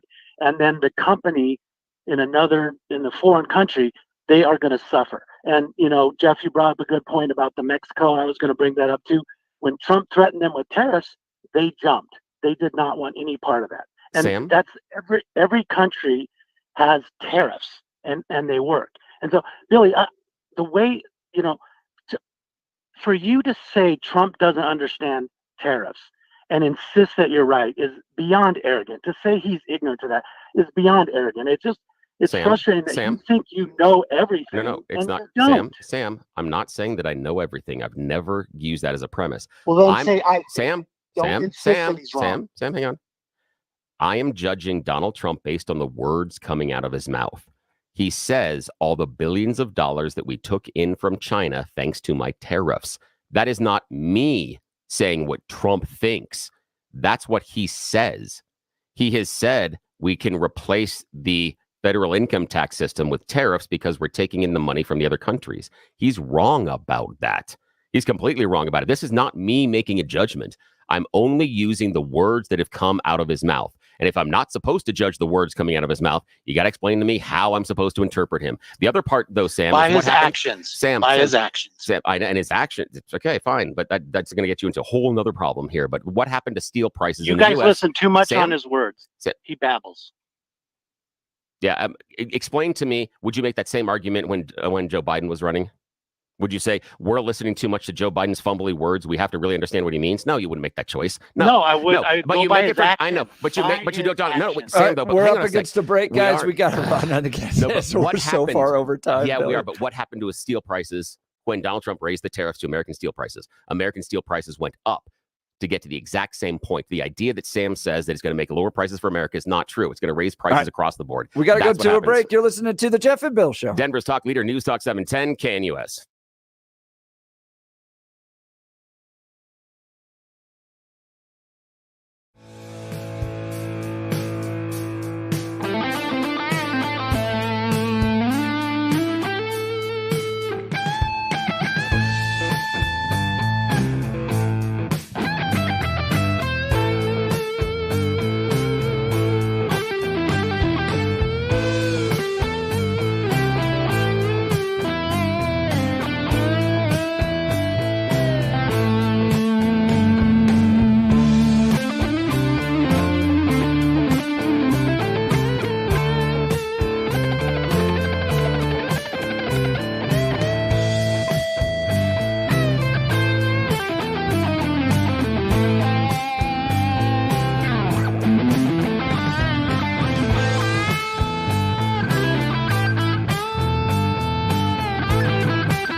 Welcome back to the Jeff and Bill Show.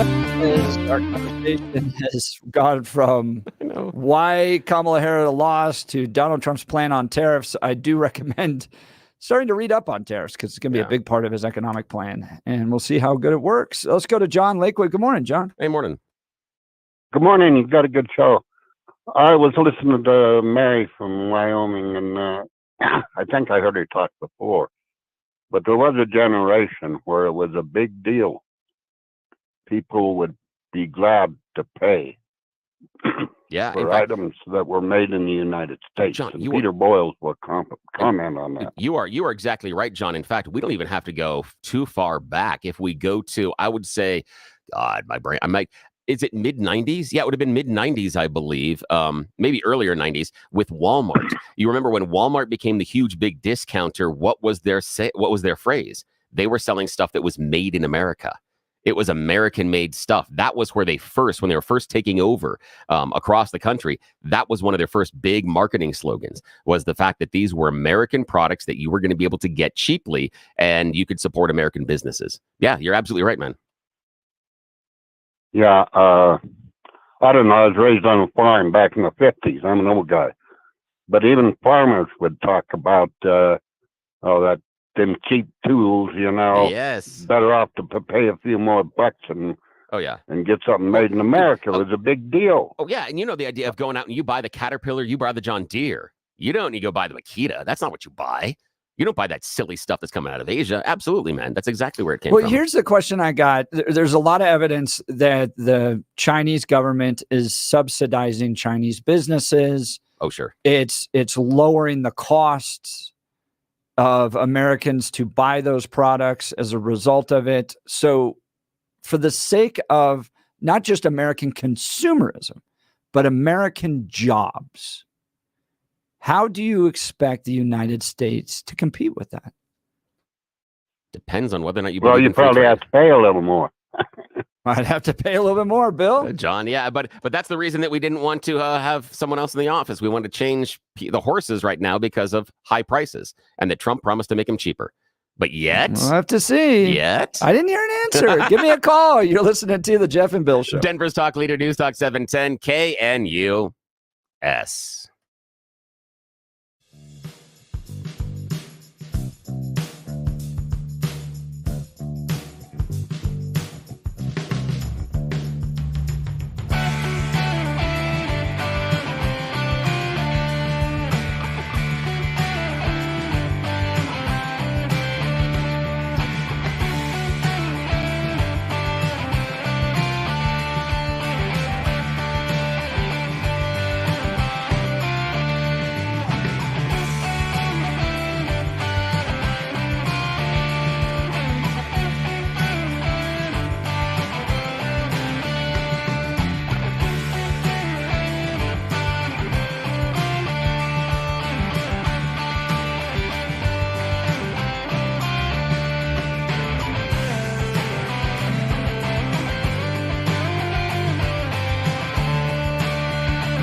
I don't want to ever hear that cackle again. I was waiting for the last one this week, maybe. Good morning. It's 8 a.m. in the Mile High City, and you've tuned into the Jeff and Bill Show, News Talk 710 KNUS. I'm your co-host, Jeff Hunt, along with Bill Thorpe, bringing you the freshest insights, hottest takes from the right, left, and center. Congratulations. You really did wake up in the greatest country in history. It's going to be bigger, better, and stronger than ever before. We're gearing up for a whole nother hour of engaging discussions, critical analysis, but most importantly, your calls and texts, because this is where Denver's voice is heard loud and clear. So grab a cup of coffee, Denver. Let's dive into the issues that matter most to you right here, right now. Coming up after news and comment with Blake Olson. We'll get to the phone lines, and then Christy Burton Brown's going to join us, Executive Vice President of Advanced Colorado, talk about what happened with Amendment 80. But first, news and comment with Blake Olson. Good morning, Blake. Hey, good morning, Jeff and Billy. 25 and snow in Denver, expecting a high of 39 today. The 7-10 5-day forecast coming up. Our top story, President-elect Trump is putting together a transition team before his inauguration on January 20th. He'll have to fill around 4,000 government positions, including 1,200 that require Senate approval. That should be easier with the Senate now also under Republican control. President Biden will address the nation from the White House this morning. Biden spoke with Trump on Wednesday and congratulated him on his election victory and added, "I was a much stronger candidate than her." Well, that didn't actually happen. I'm just guessing. Sorry.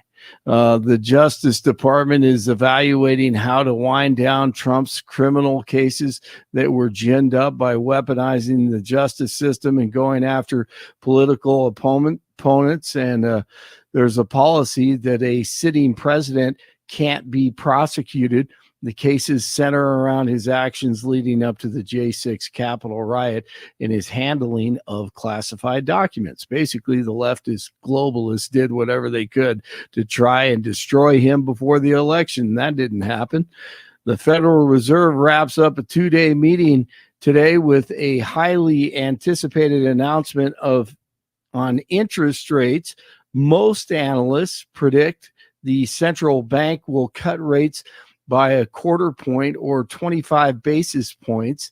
The first lowering of rates in 4 years. The opening bell rings this morning after stocks closed sharply higher on Wednesday following DJT's victory. A winter storm watch for the Denver area will go into effect tonight. Douglas County does not have school today because of icy roads.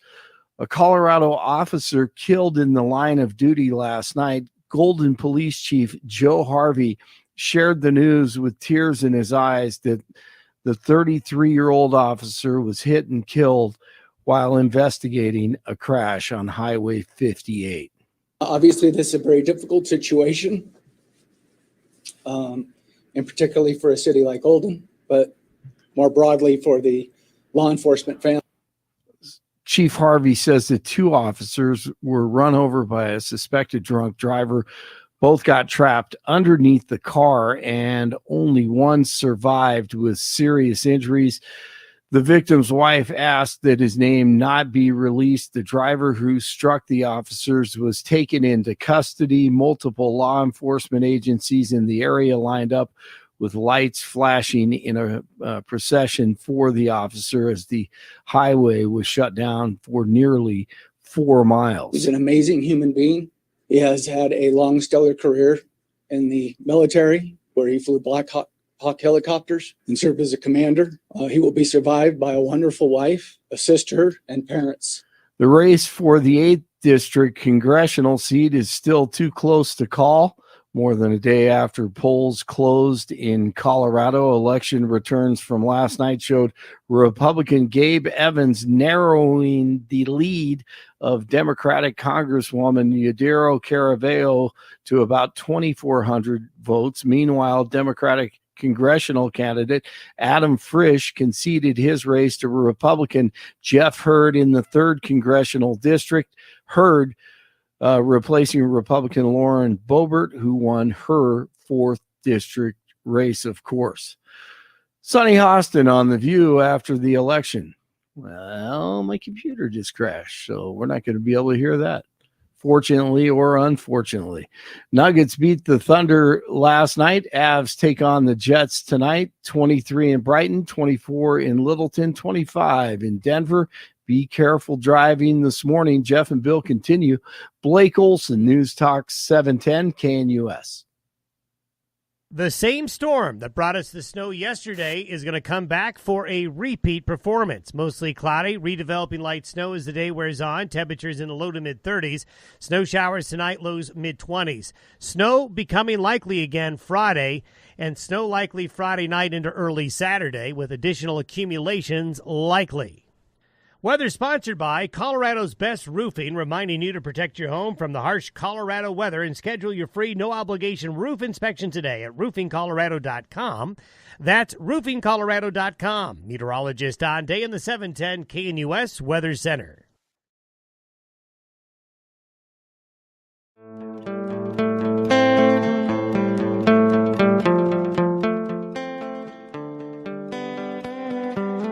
Welcome back to the Jeff and Bill Show. We're going to get to Christy Burton Brown here in a second, but we've gotten a lot of text messages asking about Tony from Littleton. How's Tony doing after the election? And he's called in. Good morning, Tony.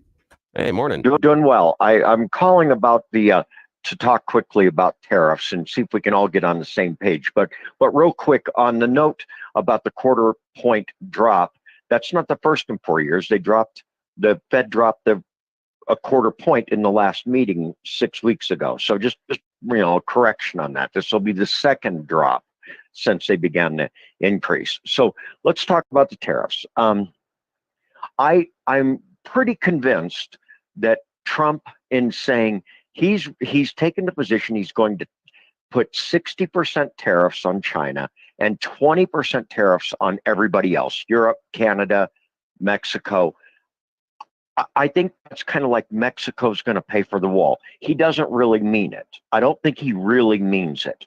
But maybe he means it. If he does, I am confident, even if he has a bunch of yes men around him, which he's committed to doing, one of those guys has taken Econ 101, and they will stop him and say that we just can't do this.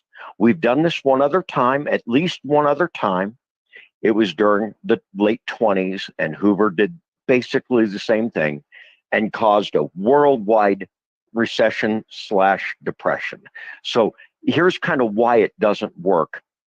And so let's talk about the logistics. So Trump put a tariff on steel coming in from China.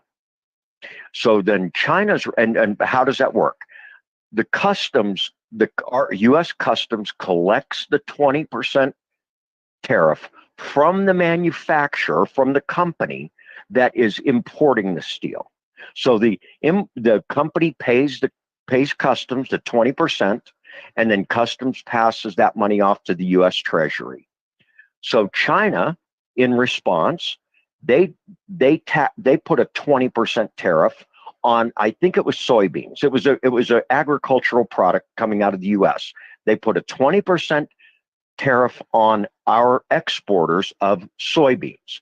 Well, then the Chinese people on the other end receiving it's like, we can't afford those. So they bought their soybeans from South America.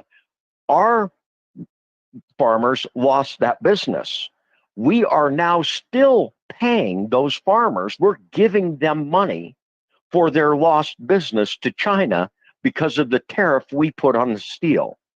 So that's how it works. That's just mechanically how it works. Tony, help me, though, answer this question I raised to Billy right before. You've got the Chinese corrupt their government subsidizing their companies in order to drive prices down lower. What's your response to that? What would you do? Okay, all right. Now, and that happens. That happens. And but let's, and I'll come to that. I'll answer that. But now, if you put a 60% tariff on everything, now think about the whole idea. How does this cost American consumers more money? So let's say you put it on everything, and there's a rubber hose that's needed in a car that GM makes. then they have to pay that extra 60% for that hose. And because there is no manufacturer in the United States that makes that hose, so they have no choice but buy it at that 60% higher price. And then they try to absorb it if they can. For the most part, they can't. So then they pass that on to the American consumer. That's why some people call it a tax, because most of it ends up being. Tony, we've got to run here, but look, I've come to see that Donald Trump is a guy that likes to take existing systems, challenge them directly, find new ways. Look what he did to the Bush dynasty, the Clinton dynasty, the Obama dynasty, Mitt Romney, the entire Republican Party.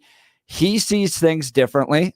I'm willing to give him some space to try to push this agenda. I'm because betting it will never happen. It would crash the economy. Look, the Chinese and other countries like that are gaming the system around free trade, and it's harming jobs right, here. But Tony, I've got to run. I've just got to run.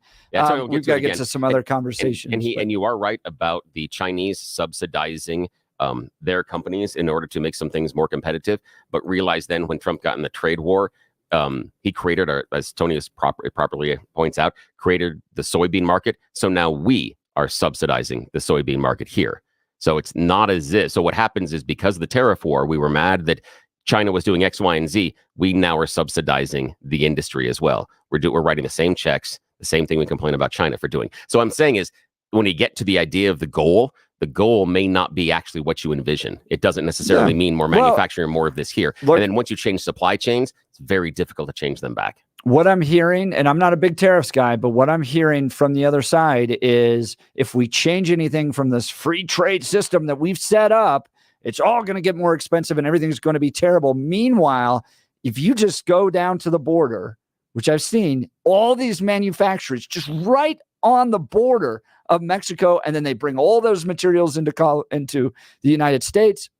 Meanwhile, we don't have the jobs, we don't have the manufacturing, and we're terrified of a trade war with China. I want to see what Donald Trump can do. All right. I want to pivot here to Amendment 80, because this was a big one. We had everybody on the show debating Amendment 80. It failed 51-48. It didn't reach the 55% necessary. This would have created a constitutional right to school choice for children in kindergarten through 12. The authors of this was Advance Colorado, and to not only give us analysis on this, but some of the other propositions they were pushing, including Proposition 130, is Christy Burton Brown from Advance Colorado. Good morning, Christy. Good morning.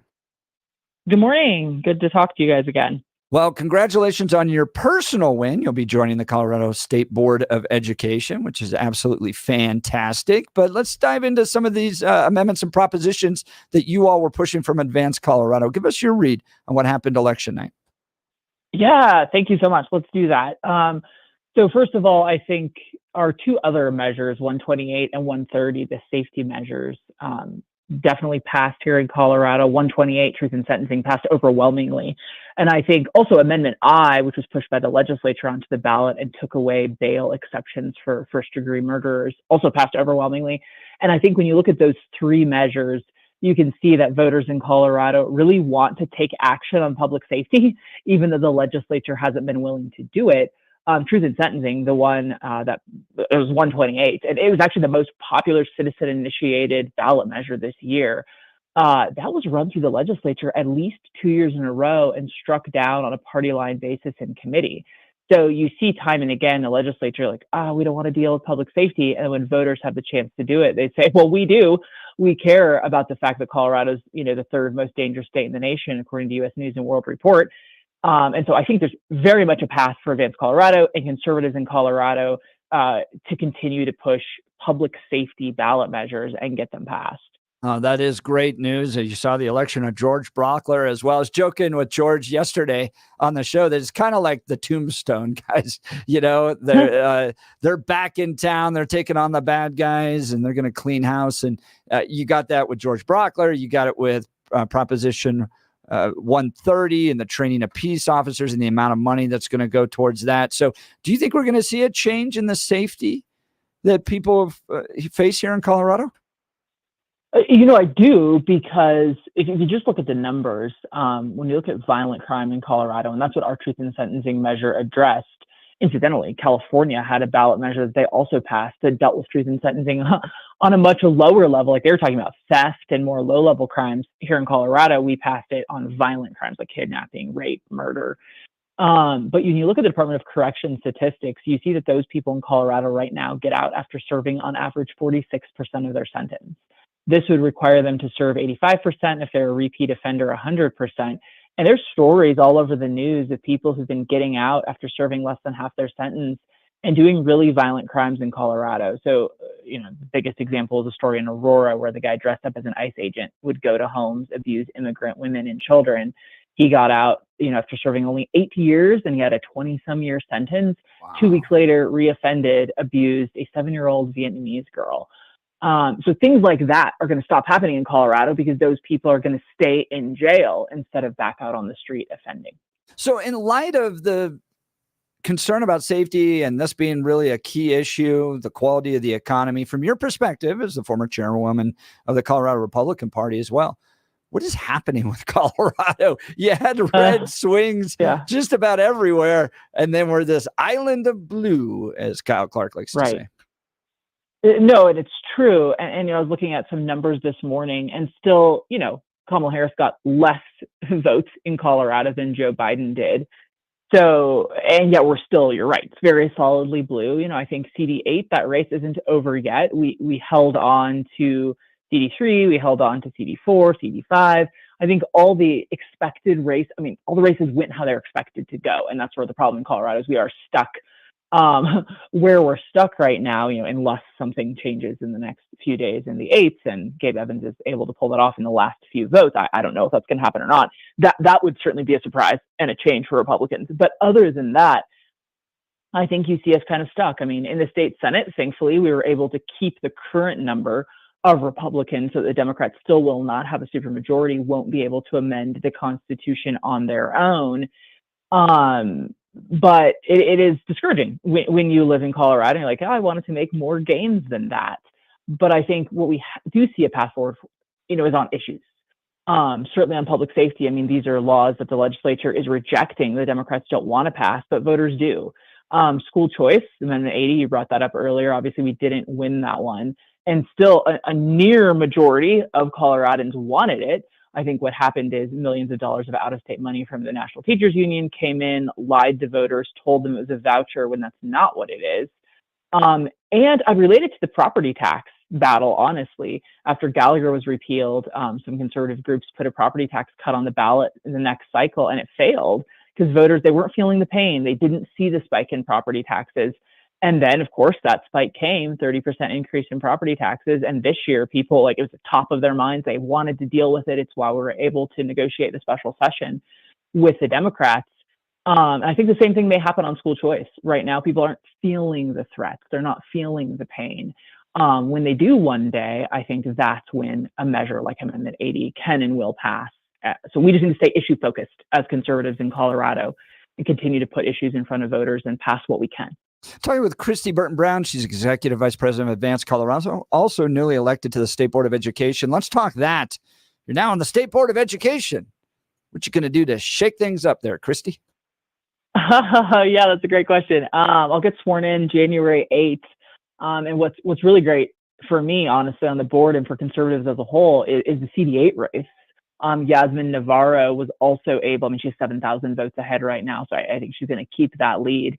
That's actually way more than there's the same people voting, and Yasmin Navarro, who's a Republican, 7,000 votes ahead. Gabe Evans, 2,500 votes behind. It's bizarre. Exactly. And it's because you often see a difference. You saw that in my race as well. Lauren Boebert won CD4 by 10 points. I won it by 19 or 20 points. So you do see a difference from the congressional races down to the State Board of Education because all the money is spent in the congressional races. Like the Republicans there have to combat the negative ads on TV. The Democrat attempts to paint them into a corner. Whereas I think often when people think of education, they actually want Republicans because they know we're the ones who fight for school choice. We're the ones that allow charter schools. We're the ones who don't want guys and girls bathrooms in schools. And so I think it's actually very interesting to see that unaffiliated voters in Colorado want Republicans in education seats, even more so than they may want Republicans in Congress. And so I think that seat was key. That's what I really wanted to win. CD4 usually goes Republican no matter who you are, but CD8 that's the seat we really needed, because with Yasmin winning and going to the Board of Ed, we will now have a pro school choice majority on the State Board of Education. Fantastic. Still 5-4 Democrats, but also 5-4 school choice. And that is so you do have a Democrat. There's a Democrat on there that's pro school choice. Huh. Yeah, it's the chairman of the board, actually, Rebecca McClellan in CD6. Wow. I mean, not saying she would vote for every, I won't speak for her. I wouldn't say she'd vote for every charter school that the rest of us might vote for. But she does vote to approve some charter schools, which is very different than the teachers union Democrats. Yeah. And that's important because we've been a founding family of a classical charter school that was kind of modeled after Hillsdale. So the kids are going to learn Latin. They're going to learn to love their country instead of hate their country, all that stuff. And they learn cursive and they say the Pledge of Allegiance. Right. They read Mark Twain, all that stuff, all good stuff. And but it's been a massive battle because if a local school board is progressive, pro-teacher union, they won't even give these schools a shot. They will shut them down, and then you have to appeal to statewide institutions in order to get your charter. And so you need a state board that can step in and say, no, you can't deny these schools just because you don't share their worldview, for instance, Well, exactly, because you actually see that going on in Montrose right now. That's an interesting one for people to watch who care about charters getting approved. It's a good, solid, classical charter school being proposed. I mean, usually hundreds of kids are on these wait lists for these charter schools. Parents will want to be involved. They want the school, but they're having to battle the local school board right now that doesn't want to allow them in. I don't know what their final decision will be, but it's those kind of schools that, yes, that's what the state board is there for, is to say, hey, is there actually a legitimate reason to deny the school, or is it just because you don't like their worldview, or you just don't want another school in town? But all these parents do. And I think parents should have a greater say than school board members who just don't want competition. Yeah. And these classical charter schools have huge wait lists because they're really good. There's no devices, they're actually diving into literature and mathematics and sciences and stuff like that. And they're not just handed an iPad and said, go spend 20 minutes in the corner, Johnny. Now, Christy Burton Brown, Executive Vice President, Advance Colorado. I think we learned a big lesson in this election. I want to ask you, because you were the chairwoman of the Colorado Republican Party, Pennsylvania seemed to be the model forward. And when I say about that is ground game engagement and operations. Romney did it a little bit, but he lost to Obama pretty handedly on that. Trump had the surprise win in 2016. Democrats mobilized big time, huge ground game operations in 2020, ballot harvesting, voter registration. And I think Republicans learn from that and go, this isn't just about an airwaves battle. It's not just about raising money. It is boots on the ground. It is thousands of poll watchers. It is legal ballot harvesting. It is voter registration 6, 9, 12 months before an election hitting the ground. Scott Pressler, Pennsylvania, proved that. Charlie Kirk, Turning Point USA, proved that. So could Colorado just turn around with a far more serious ground game than we currently have? I haven't seen anybody out doing voter registration from the Republican Party. I haven't seen ballot harvesting operations, door knocking operations. It seems like it's all left to the individual candidates to do with their friends and family, but a serious investment from conservatives into voter registration starting today in an effort to try to turn the election next year, 2 years from now. Do you think that would make a difference? Jeff, I think that's a great question. Also, you're right on as far as what happened in Pennsylvania and other states like that. I think what's unique about Colorado is we already have one of the highest voter registrations in the country, in part because it's so easy to register to vote in Colorado. In fact, you're automatically registered when you get your driver's license, unless you don't want to be. So there's not whereas like in Pennsylvania, you have a huge Amish community actually who were largely not registered to vote. And that is something that was focused on there. And they went for President Trump in big margins. So you don't you don't necessarily have a community like that in Colorado, it's worth diving into the numbers and seeing if there are a lot of, Hispanic citizens here in Colorado who aren't registered to vote but could be. But as a whole in Colorado, we are a highly voter registered state. Ballot harvesting is also harder in Colorado because the law does say you can only turn in 10 ballots per person per election. And so, that a lot of states don't have that restriction that you do here in Colorado. So, is it worth diving into those numbers and seeing? I mean, Hispanic voters are coming to Republicans in huge numbers across the nation.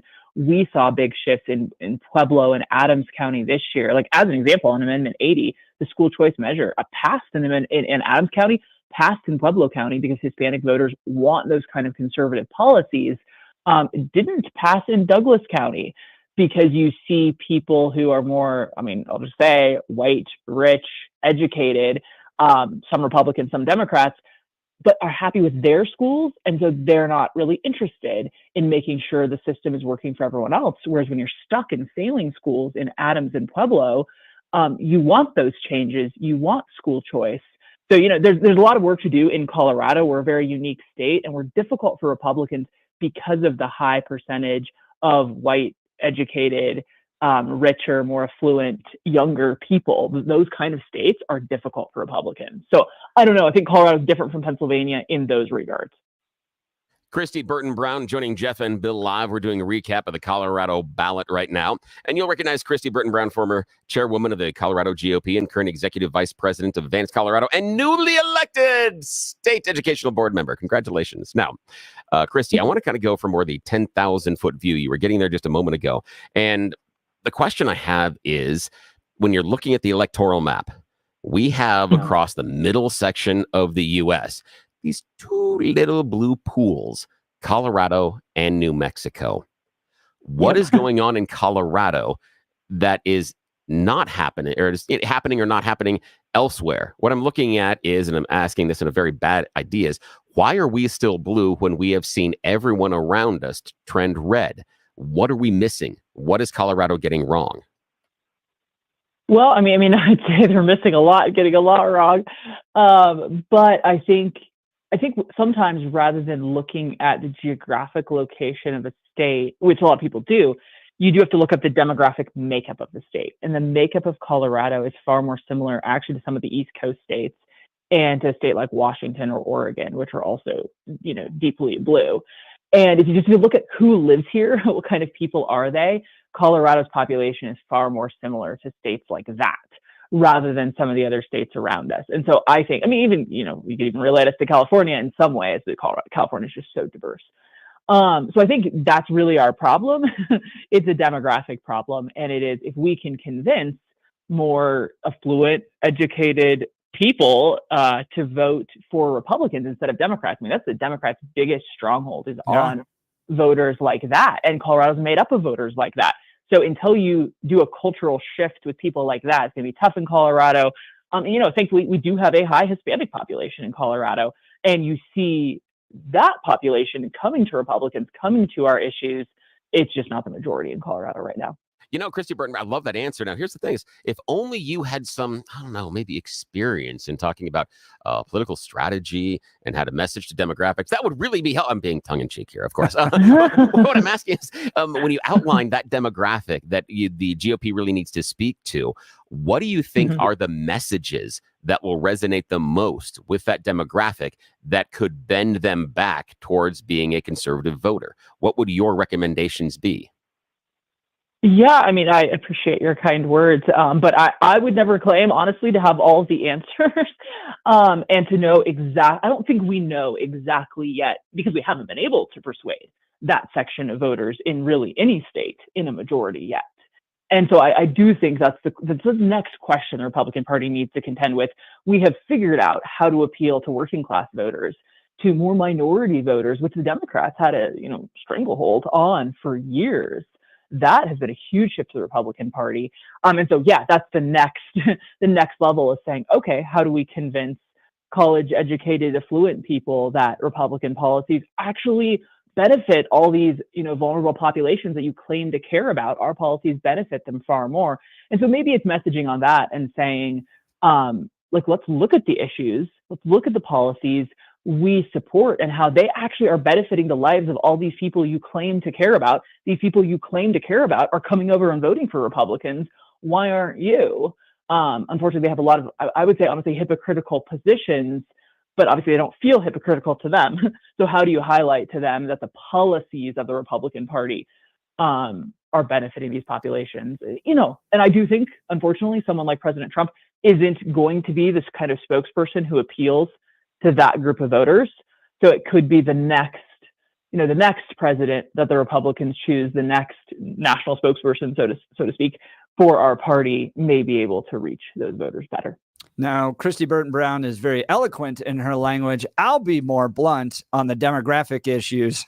Colorado is the third highest college-educated community in the country, but only behind Massachusetts and Washington, D.C. And we're one of the lowest regular church attendance states in the nation. So it's a bunch of pagan, liberal, college-educated people. That's the demographic issue. So the solution, go to church, you pagan libs. Go to church. Well, Christy Burton Brown, I sure appreciate you taking time to join the Jeff and Bill show. Thanks for giving us some analysis. Are we going to see an Amendment 80 school choice ballot initiative coming up in the future, you think? I think we're definitely looking at that. And if school choice does come under serious attack in Colorado by the legislature, we will be bringing Amendment 80 or something very similar back. Good. I appreciate the fight you do on that. Keep school choice strong in Colorado. These are some of the best performing schools out there are these charter schools. So, Christy, thanks again. Appreciate it. Yeah, thanks. Thank Have a you great both. day. You too. All right. I want to talk to you about my friends over at Advanced Hair Restoration. Look, for many of us, it's happening. Your hair is thinning, your crown's disappearing. Maybe hair loss has you feeling your identity is lost altogether. Well, I've got good news for you. It's an incredible yet simple one-day treatment that starts growing your own natural hair the very next day. And it's guaranteed to grow for life. It's the Advanced FUE from Advanced Hair. Look, we've all seen the pills and lotions that come with monthly subscriptions. They help retain what you have. But what if what you want is your own natural hair permanently in specific areas? From Advanced Hair state-of-the-art facilities to world-class Dr. Tanya Pauls, it's not maybe will your hair regrow. It's guaranteed that your new hair will grow. You decide how much, how thick, and where. That's why Advanced Hair is the winner of Westward's Best of Denver. For your free consultation, $250 off and 250 free hair grafts. Give them a call at 720-459-HAIR. That's 720-459-HAIR or advancedhair.com. That's advancedhair.com. We'll continue with the Jeff and Bill show. We are Denver's talk leader, News Talk 710 KNUS. At this hour, I'm Christina Owayo in Dallas, and here are your top stories. Special counsel Jack Smith is evaluating how to wind down the 2 federal cases against Donald Trump before he takes office in light of longstanding Justice Department protocol that says a sitting president cannot be prosecuted. Smith charged Trump last year with election interference and allegedly possessing classified documents at his Mar-a-Lago estate. However, the Supreme Court ruling on immunity all but gutted both of his cases. Now that Trump has been elected to become the 47th president of the United States of America, he can no longer face prosecution. Attorney General Merrick Garland appointed Smith back in November of 2022 to take over the Justice Department's investigations into Trump. The legitimacy of that appointment has been hotly contested since that time. President Trump pleaded not guilty to all charges and said Smith was working a politically motivated prosecution aimed at helping Biden's and then Harris's campaign against him. Former federal prosecutor Nathan Hochman has won election as the Los Angeles County District Attorney. He defeated the Soros-backed super liberal George Gascon, unseating an incumbent known as the godfather of progressive prosecutors. During the campaign, Hochman highlights Gascon's soft on crime approach and criticized him for policies like banning prosecutors in his office from seeking the death penalty and ending cash bail for misdemeanors and nonviolent felonies. That's what you need to know at this hour. In Dallas, Christina Owayo, Salem News Channel. RockyMountainBargains.com, where you'll always pay half price. Why pay retail when you can get what you want at 50% off? Just go to RockyMountainBargains.com and save. Here's this week's featured item. A Keurig K-Supreme Plus Smart Serve coffee maker valued at $200. Get it now for half price. Get it now at RockyMountainBargains.com for 50% off. RockyMountainBargains.com, where you always pay half price. Restrictions apply. Go to RockyMountainBargains.com for complete details.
Welcome back to the Jeff and Bill Show. Just wrapping up a great interview with Christy Burton Brown of Advanced Colorado, and now newly elected to the State Board of Education. Let's go to the phone lines. Mike, Denver. Good morning. You're on the Jeff and Bill Show. Morning, Mike. Hey, Jeff and Bill. I just want to say thank you so much for what all you guys do for the state of Colorado and having this station available to us, the citizens here. I live in Denver and have spent 45, a little more of my last 61 years in the state, and having grown up in the state as a disabled war vet and stuff. I've lived through a fair amount here in Colorado, and I'm really disappointed or sad in the direction that we're going. Somewhere between Jeff, what you had to say about the state and how to get things turned around, and what Christy Burton Brown had to say, I think we're somewhere in the middle. You need jobs. You need good schools, and you need the amenities. You need cultural events, things that people can go to, and be safe. And along the lines of safe, my concern is that in 8 December 2021, I got knifed in the back in not the Denver Public Library downtown, but out on a remote library, and it nearly killed me. And so here I am, having lived through a great deal of stuff in normal life, and I had to be a veteran on a public computer in a library to get nearly killed. And the sad part is I could not vote for the item to increase the funds for Denver Health, even though it passed, and I'm in my heart sort of grateful for that. They were the ones that saved my life. My thought is we've got to go in the tank before we can turn around and bring things back to a level of decency. And the sad part is they are being funded. I mean, thank God I went in 2021 and they were able to split me like a fish and open me up and throw sutures behind my lung and heart to stop the bleeding, or within a matter of a few minutes, I was going to be dead. And so they were able to do amazing things down there. And I want to give them blood. You know, I'm so grateful for them. I've gone back multiple times saying thank you, thank you, thank you. But the Denver area has opened itself up to so many problems. And we had Beth McCann for the last, I don't know how many years, downtown Denver. She is being replaced by the only nominee you could select on a Denver ballot was John Walsh. And it says right there, Democratic. It's like, I thought you're sort of empirical. When you get up to the DA level, you don't need necessarily party affiliation to turn around and identify with who you are. It's just sad that the city of Denver is so, it's going to take election cycles for us to get past Governor Polis, who knows my name through emails, Phil Weiser, who knows my name through emails. These people. It's gonna take a bit, but Mike, I really appreciate the call and your story. My goodness, that is compelling. Geez. And you know, while we all may laugh that it's a blue island in the midst of all the red, there's a lot of consequences that come from being a deep blue island, and Mike's life is exactly one of them. I really appreciate powerful call. Let's go to Dean, Denver. Good morning, Dean. Hey, good morning. Well, I just wanted to comment, Jeff.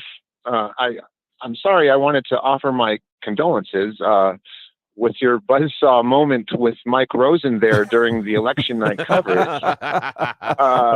Okay, Dean. Okay, this is what I'm going to do. I'm not trying to be rude. Yeah, that was funny. I was caught off guard. That was. Do you want to? Do you want me to? Dean, actually, let's let Dean, let's do this. And Jeff will give his perspective of it, but you were a third-party observer. What I want you to do for us is kind of like the Jeff and Bill players. Could you just recap for us? Give us a synopsis. And if we're going through the program and we're kind of looking at this play is about, give our listeners that missed that unique interaction your synopsis of what went on between my buddy Jeff Hunt and former coworker Mike Rosen. What went on? Well, Jeff. And I agree, Jeff brought up that, Trump should, not hold back whatsoever, get to the federal budget with a sledgehammer. And Mike's response was, well, the first thing you have to realize is somewhere around 75%, or I don't know what the exact percentages are, it's entitlements. And he immediately went to, it doesn't matter who the president is, he believes, as well as many people do, that in 20 years we're headed for insolvency. Yeah, he's not wrong about that. Look, I've grown up in the Republican movement my entire life, and I've known those Republicans that look at the system and go, how do we operate within the system? How do we change things? And those are the Republicans of the past. It would take a scalpel to the federal budget or the federal government. And I just think Donald Trump is a totally unique human being that walks in and changes the entire system. And I want to see him. Completely. I want to see him do that at the federal government level. So make the Democrats push back, go through the boundaries. Let's find out where they are. Maybe we can't cut out 75% of the budget because it's entitlements and the voters will rebel against it. And we're just inevitably going to run towards some collapse, some point around $50 trillion of debt. But I want to see what Donald Trump can do. And Republicans, this was such a mandate election. This comes along once in a lifetime. Drive. I want to see him so upset in DC with what the change is happening. I just want to see what it can do. Yeah, no, I'm with you, Bill. And I'm sorry, Jeff. And one thing I wanted to say is I found it very interesting that I was unfamiliar with the most popular talk show in the morning. Dean, we're listening a little bit, Dean. Go ahead. Maybe you should consider giving Mike a call and having him on for 15 minutes or so, and getting a chance to to, Not a bad idea. Talk it out with Mike. It would be fun. It would be fun. Yeah, Mike didn't know who I was. Yeah, he didn't. Like, Pete's, me. Pete's keeps going. I'm sitting in his chair. Yeah. I'm sitting, and Mike's like, "Who's this Jeff Hunt guy? What is this all?" And then he and I got into it over Dave Williams too, just because I don't get pulled into the Civil War with the Republican Party. I just refuse to. I worked for the Republican Party, and I hate the Civil War that takes place in it. So, Dean, really appreciate the call. That was a lot of fun. Yeah, thank you, Dean. Thanks for listening and spending election night with us. That was so cool. So, Billy, tell us about Balanced Well Space. Yeah, I know that all of us are getting up in the morning, and some of us are just jumping up and down and screaming and yelling, and others are like, oh, what the hell has happened? But either way, I want you to make sure that if you're celebrating or you're working through your stages of grief, you're feeling the best you possibly can. I want you to talk to my friends at Balanced Well Space. Balanced Well Space is a brand new medical facility here in Colorado. They've just opened up a new office in Lowry, right across from Hangar 2, plenty of parking, and the difference is integrative medicine. Until I talked to the team at Balanced Well Space, I didn't understand what that meant. It means under one roof, you can get regenerative care, trigger point injections, wave therapy, physical rehabilitation, neuropathic care, chiropractic care, and a whole bunch of other Star Trek level non-invasive stuff that you really just got to see to be believed. It's incredible what they can do using your own body's ability to heal itself. No cutting, they're not sewing you up, they're not taking anything out, nor are they putting anything inside either. And that's the crazy part about this. They're working with your body to make sure that your pain goes away. I used to live my life in a daily amount of pain. The only question is, where am I going to be on that scale? Is it going to be a 2 today or is it going to be a 7? But it's always there. It's not there anymore. I wake up in the morning and I feel fantastic. I feel 10, 15 years younger. The coolest part is I'm going out there doing things that I haven't done in years. I was shoveling snow yesterday. It didn't hurt. My back. My back didn't hurt. You know what also didn't go weak on me? My knee. And I do several walks. We take care of the walk across the street. We take care of another house in the neighborhood. So I'm out there. I am using my body. And it didn't hurt. That's unusual for me. That's not my experience last winter. But thanks to the people at Balanced Well Space, that's how I'm living my life now. No, the shoveling snow wasn't on my goals of things I wanted to be pain-free from. But it is a positive. And if you can just get rid of that pain, you'd take it, wouldn't you? So take this option. BalanceWellSpace.com. BalanceWellSpace.com. Talk to Dr. Julie, Dr. Jess. They'll evaluate where you are, and they'll talk to you about your pain and what you want to go away and things you want to start doing again. They put together a pain plan that is just focused on you. And the coolest part is every couple of weeks, you get reevaluated. They ask you how you're doing. They evaluate the treatment and see where your range of motion is and also level of pain and so much more. Your current medical team isn't doing that. You can go to great doctors all over the city. None of them are going to sit down and talk about you with everybody else. They're not going to get together and make sure that all the stuff you're doing is making sure you get to the place you want to be. That's what Balanced Well Space does. That's why you should talk to my team that I trust. BalanceWellSpace.com, BalanceWellSpace.com. They can make the difference in your life. They made in mine, and helps out Jeff and I if you tell them you heard about them here on our show, because that's how this thing works. So if you do that, boy, do we appreciate you. But bottom line, they'll make you feel better. BalanceWellSpace.com. Great to hear that, Bill. We'll continue with your calls and texts. You're listening to the Jeff and Bill Show. Denver's Talk Leader, News Talk 710, KNUS.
RockyMountainBargains.com, where you'll always pay half price. Why pay retail when you can get what you want at 50% off?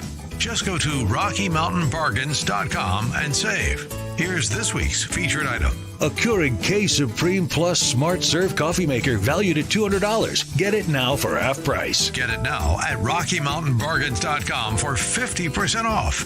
RockyMountainBargains.com, where you always pay half price. Restrictions apply. Go to RockyMountainBargains.com for complete details.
Welcome back to the Jeff and Bill Show. Billy, I'm looking on my Instagram. Yeah. I'm the king of the Instagram shopping. I may have to get these for my wife. What is it? They're the Donald Trump dancing pajamas. Oh my God, that's funny. That's for all your Christmas needs. I might have for last Christmas bought a sweatshirt for my wife, and she wears it all the time. Somewhat inappropriate at times. Okay, so this is what it says on the front. It's a blue sweatshirt. And in white letters, big white, just like New York Times font letters, it says, "Be kind." Nice. And then underneath, in little tiny white letters below it, it says, "Of a B word." So there's two messages. And so I gave it to my wife. I go, "This fills both buckets." And she goes, "Yes, it does." I have met your wife. I've only seen the sweet side of her. Oh, yeah. Let's go to Jay, Denver. Good morning, Jay. Hey, good morning. Great show. Thanks for everything you all do to allow us to call in and agree or disagree, whichever way, right? You bet. That's how it works. Yeah, I mean, that's kind of the whole point, is a bidirectional conversation versus just a broadcast of what we see from the major media. Yeah, just like on that other show in the morning. Okay, sorry, sorry, something in my throat. I apologize. Well, it is a big issue because we don't have a chance to talk, and a lot of us don't get together, and electronic devices actually separate us. They don't unify us. That's my opinion, physically. So I went to go vote in person at a large county. I'm not going to say specifically where that was because I don't want them knocking on my door, but voting machines are just there in person. You can vote in person. And of course, it's a large billboard type device that you use, just like when you take your license or test for your license. And of course, I read my 108-page ballot book. Did you see that book? 108 pages. Yeah, we got about 25 seconds. What's up? Okay, real quickly, and I'll follow back up with you. One of the amendments was wrong. The boilerplate in the amendment was wrong. It said nothing about that amendment. Yes, and I printed a version. The man came over. I can hang on if you need to after. The man came over from the voting booth that was working there, verified it. He took pictures. We notified the secretary local and the Secretary of State's office, and it was absolutely inaccurate. I know, and it was a person. Really? Wow. We found when that happens, and I've heard a few things from similar people, take pictures. Take pictures. It really does matter. Jay, I really appreciate the call. Thanks for bringing that to our attention. You're listening to Jeff and Bill. News Talk 710 KNUS.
That's a good debate. I am the debate disaster. Yes.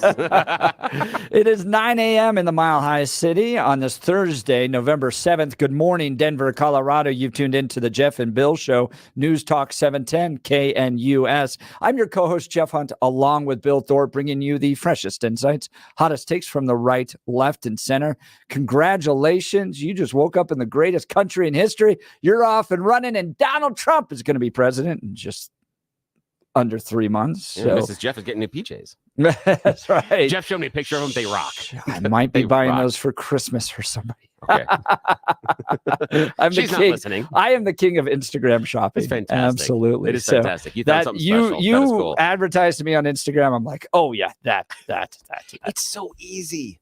It's ridiculous. Yeah, it's just a click and It's always yeah. quirky stuff, and it's It never is. really anything you need. But No, and they found out that inside the Instagram and TikTok advertising, that works more rather than, hey, I have got the best banana slicer ever. Right. Watch this. No, it's the quirky fun stuff because Yeah. that's what you're there for it's anyway. like That's Donald what Trump works. dancing pajamas. Yes, So- exactly. That's exactly it. A few people in my life may be getting those, and it's the YMCA dancing.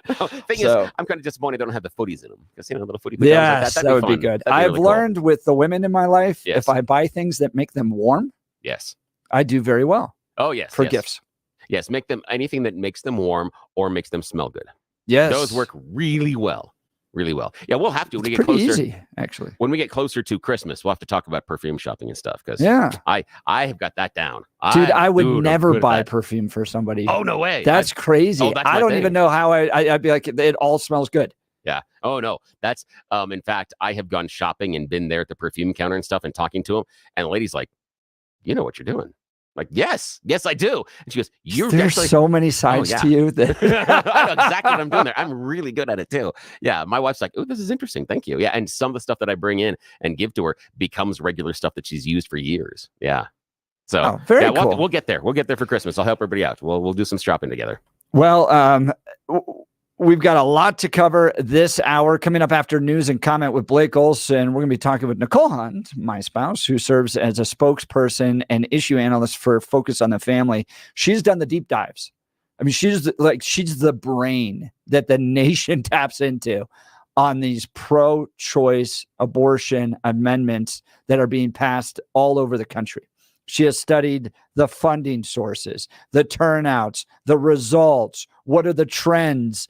And at our house, it's like daily she's doing at least 4, 5, 6 interviews. Yeah. So everybody calls her to talk about what she's found. She's brilliant. She's going to give us a little bit of her time. Yeah. Tell us about what happened with Amendment 79. here And in normally Colorado. when Jeff gets home in the afternoon or the evening and he's talking to Mrs. Jeff, she then asks him lots of questions about why I'm allowed to do you choose the news and choose the stories. There's only one. I know, only one. We will not refer to that today. I'm so excited to talk to her. All right, she'll be joining us. But first, news and comment with Blake Olson. Good morning, Blake. Morning, Jeff and Billy. Looking forward to that, Jeff. 25 in snow in Denver, expecting a high of 39 today. The 710 5-day forecast is coming up. Our top story. He's an amazing human being. He has had a long, stellar career in the military, where he flew Black Hawk helicopters and served as a commander. He will be survived by a wonderful wife, a sister, and parents. A Colorado hero, an officer killed in the line of duty last night. Golden Police Chief Joe Harvey shared the news with tears in his eyes that the 33-year-old officer was hit and killed while investigating a crash on Highway 58. Obviously, this is a very difficult situation, and particularly for a city like Golden, but more broadly for the law enforcement family. Chief Harvey says 2 officers were run over by a suspected drunk driver. Both got trapped underneath the car, and only one survived with serious injuries. The victim's wife asked that the name not be released. The driver who struck the officers was taken into custody. Multiple law enforcement agencies in the area lined up with lights flashing in a procession for the officer as the highway was shut down for nearly 4 miles. A winter storm watch for Denver and the Denver area goes into effect tonight. Douglas County does not have school today because of icy roads.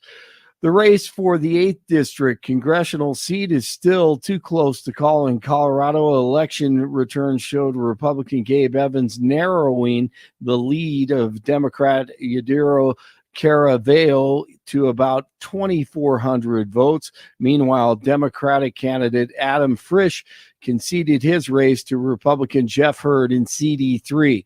Hurd will... Yes. We had Adam on the show. He was one of the few Democrats willing to come on the show. Oh, I always appreciated that. Yeah, about I do too.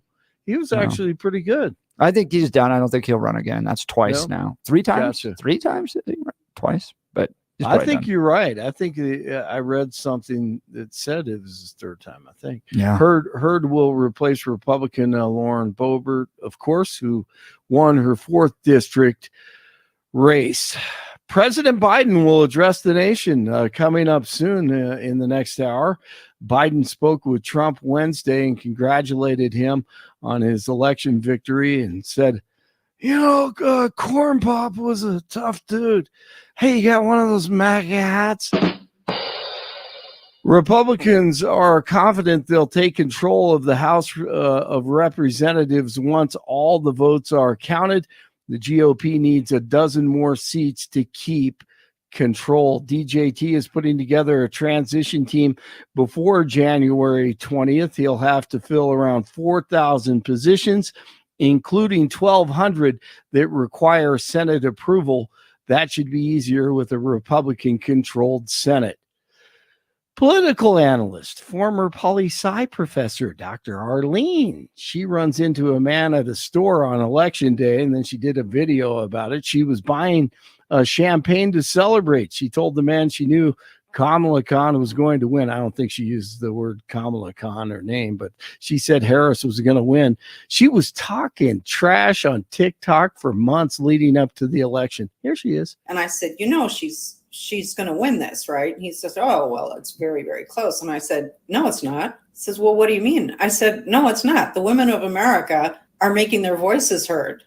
Reproductive rights is what it all comes down to. And the women are voting in numbers relative to men that are unbelievable. She's won this. And I said to him, she's going to take every one of the swing states plus Iowa. And he said, oh, but the numbers are so close. I said, I'm a political analyst. I'm telling you right now, the numbers are there. She's taking this election. And then I said to him, you realize, and he didn't tell me who he voted for, but of course I knew. And I said, you do realize you wasted your vote, right?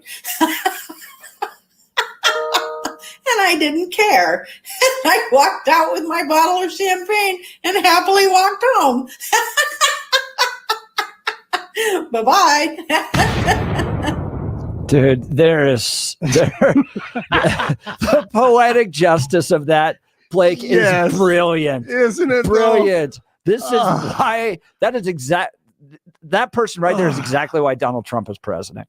Absolutely. The appeal to authority. I am a political scientist. The arrogance, the shaming, the pledge your allegiance jerk. Jerk. What a jerk, but it's always the guys. And then everyone's life is harder, but yeah, that issue out there about abortion, we're going to make it the primary issue. And you little plebe, you're going to have to sit there and deal with the worst economy, all because of abortion. And I am so smart, I'm going to tell you what to do. Oh, my gosh. Oh, man. Has anyone followed up with her? Yeah. You know what? She came on yesterday and had a video. I didn't listen to it because I'm like, you're done.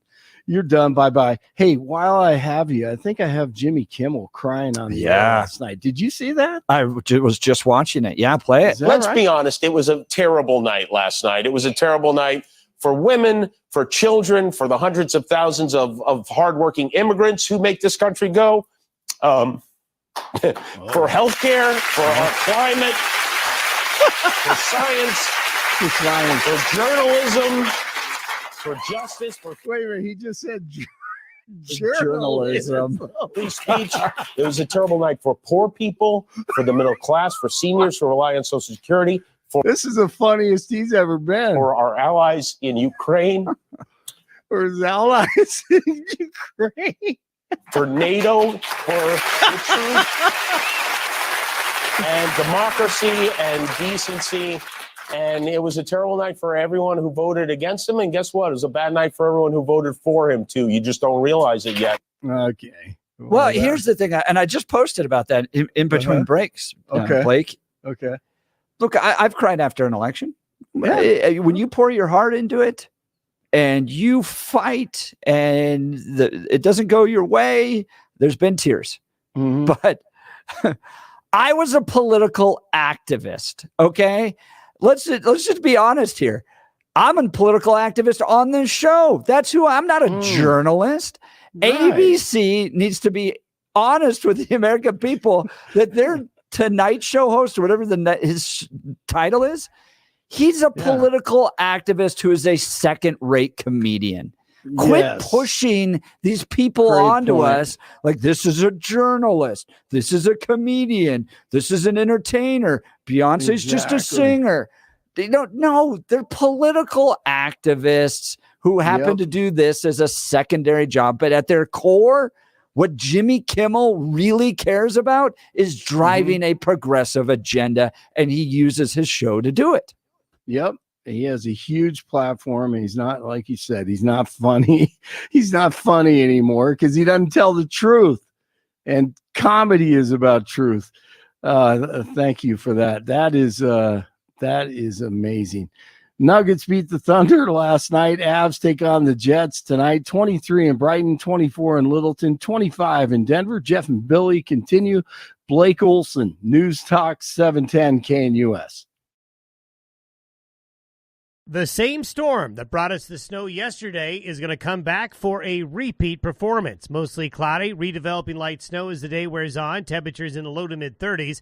Snow showers tonight, lows mid-20s. Snow becoming likely again Friday, and snow likely Friday night into early Saturday with additional accumulations likely. Weather sponsored by Colorado's Best Roofing, reminding you to protect your home from the harsh Colorado weather and schedule your free no-obligation roof inspection today at roofingcolorado.com. That's roofingcolorado.com. Meteorologist Don Day in the 710 KNUS Weather Center.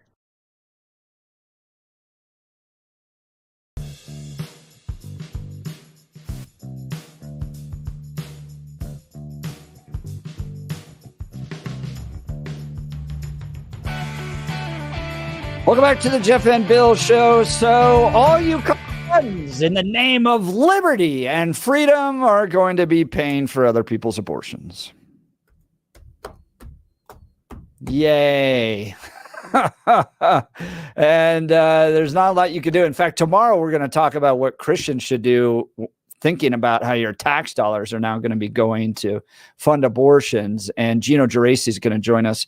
He's on our sister station here. So we'll dive into the ethics of how to think about that. But there were a lot of ballot initiatives across the country that dealt with abortion. How did they turn out? Is this a real problem for conservatives and Republicans? Do they need to abandon their positions on abortion and the sanctity of life because we're never going to win any elections again? Or there's some little bright lights out there. The best analyst I know, I happen to be married to. She's a pro-life analyst and spokesperson for Focus on the Family. She has dove into funding mechanisms on these. She's looked at the numbers. She's analyzed trends. She's a national resource on this issue for lots of different media outlets and organizations. And she's taken time to join us this morning. Good morning, Nicole Hunt. Hey, good morning, Mrs. Jeff. Hello. How are you two doing? Doing good. Great. Thanks for joining us. So give us a sense of what happened Tuesday night on the issue of abortion throughout the country. Yeah, so abortion as an amendment was on the ballot in 10 states. And what we saw was that the pro-life community was able to stop the abortion industry in their tracks on Tuesday night. They've had a 100% success record in passing pro-abortion amendments and defeating pro-life amendments. And in 3 states, the pro-life community was able to defeat abortion amendments. And those 3 states were Florida, Nebraska, and South Dakota. Now, these victories weren't in like Florida, for instance. It wasn't that it was below the 50% threshold. It's just that some of these states have higher thresholds to get them into the Constitution, and they just didn't meet that high threshold, right? Right. Yeah. So each state's a little bit different. And actually, Colorado and Florida were the only two states that had a threshold, a voting threshold that was higher than 50% plus one. Obviously, here in Colorado, we actually even went above 60%. So had we had a threshold of 60%, it wouldn't necessarily have helped the pro-life cause here. But in Florida, it did. And actually in Florida, Florida was the only state that the abortion industry has come up against with that high of a threshold. And so it was questionable whether or not they were going to be able to overcome that despite the huge funding gap. So coming into the last week before the election, in terms of financials that had been reported, the pro-life side had raised just over $10 million, while the abortion industry had raised $110 million. So we're talking about $100 million difference, and it still wasn't enough to overcome that 60% threshold in Florida. And I think that's a really big story. Well, let's talk the money game here. You've dove into the funding reports, the FEC reports on a lot of these different organizations. It's a huge money difference. Mm-hmm. Yes. So collectively, if we look at how much was raised by abortion activists in all 10 states, looking at it on Monday, the day before the election, we saw that collectively they had raised about $234 million. And that's compared to pro-life advocates who had raised about $37 million collectively. So big picture, over $200 million difference. Now, we'll still be getting numbers coming in probably for months to come now. Some of these deadlines until December. But what we see early on anyways is that there was a lot of money that the abortion industry was putting into these battles, much more than they ever have before. So the highest that they had ever put into an abortion battle was last year in Ohio. We saw that they put in a little bit over $50 million, and that was compared to the pro-life side that was around 32 or 34 million. So far and beyond what they have ever contributed before. And I think they really thought that if they could turn out the abortion voter, it would affect lots of other races on the ticket, including that presidential spot. But what the exit polls are showing is that actually didn't always happen. There was a lot of folks who broke. They voted for Trump, while they also voted against abortion amendments, particularly in Arizona and Nevada. So I think that gives us interesting insight that maybe this abortion, the abortion idea isn't driving people to the poll, and it doesn't have the power that it did 2 years ago when Dobbs first overturned Roe, and that there were other issues that were driving people to go vote. Now, let's talk Amendment 79. You sit on the board of Pro-Life Colorado. It was a coalition of organizations seeking to try to stop Amendment 79, which creates a right to abortion in the state constitution and repeal constitutional provisions banning the use of public funds for abortion. So now we're going to have a line item in the state budget that sends money from taxpayers to pay for people's abortions in the state. Why did it fail? Your side on this? Yeah, I think from the Right to Know perspective, which, by the way, I do that in my own personal capacity, but from Right to Know Colorado's perspective, I do think that there was a massive funding difference. Again, it comes back to funding, but part of what is important is using the finances to educate the public on the impact that these laws are going to have on the people. And so what we know is that the pro-abortion side, they raised I think it was $9.2 million as of the last filings. And that's compared to the pro-life side that had about $500,000. And I will say that one of the things that makes it difficult is when you're constantly losing, and let's be honest, up until this Tuesday, there had been 7 states that we had lost the pro-life battle in when it came to statewide measures. On Tuesday night, we saw another 7, but we also saw 3 wins.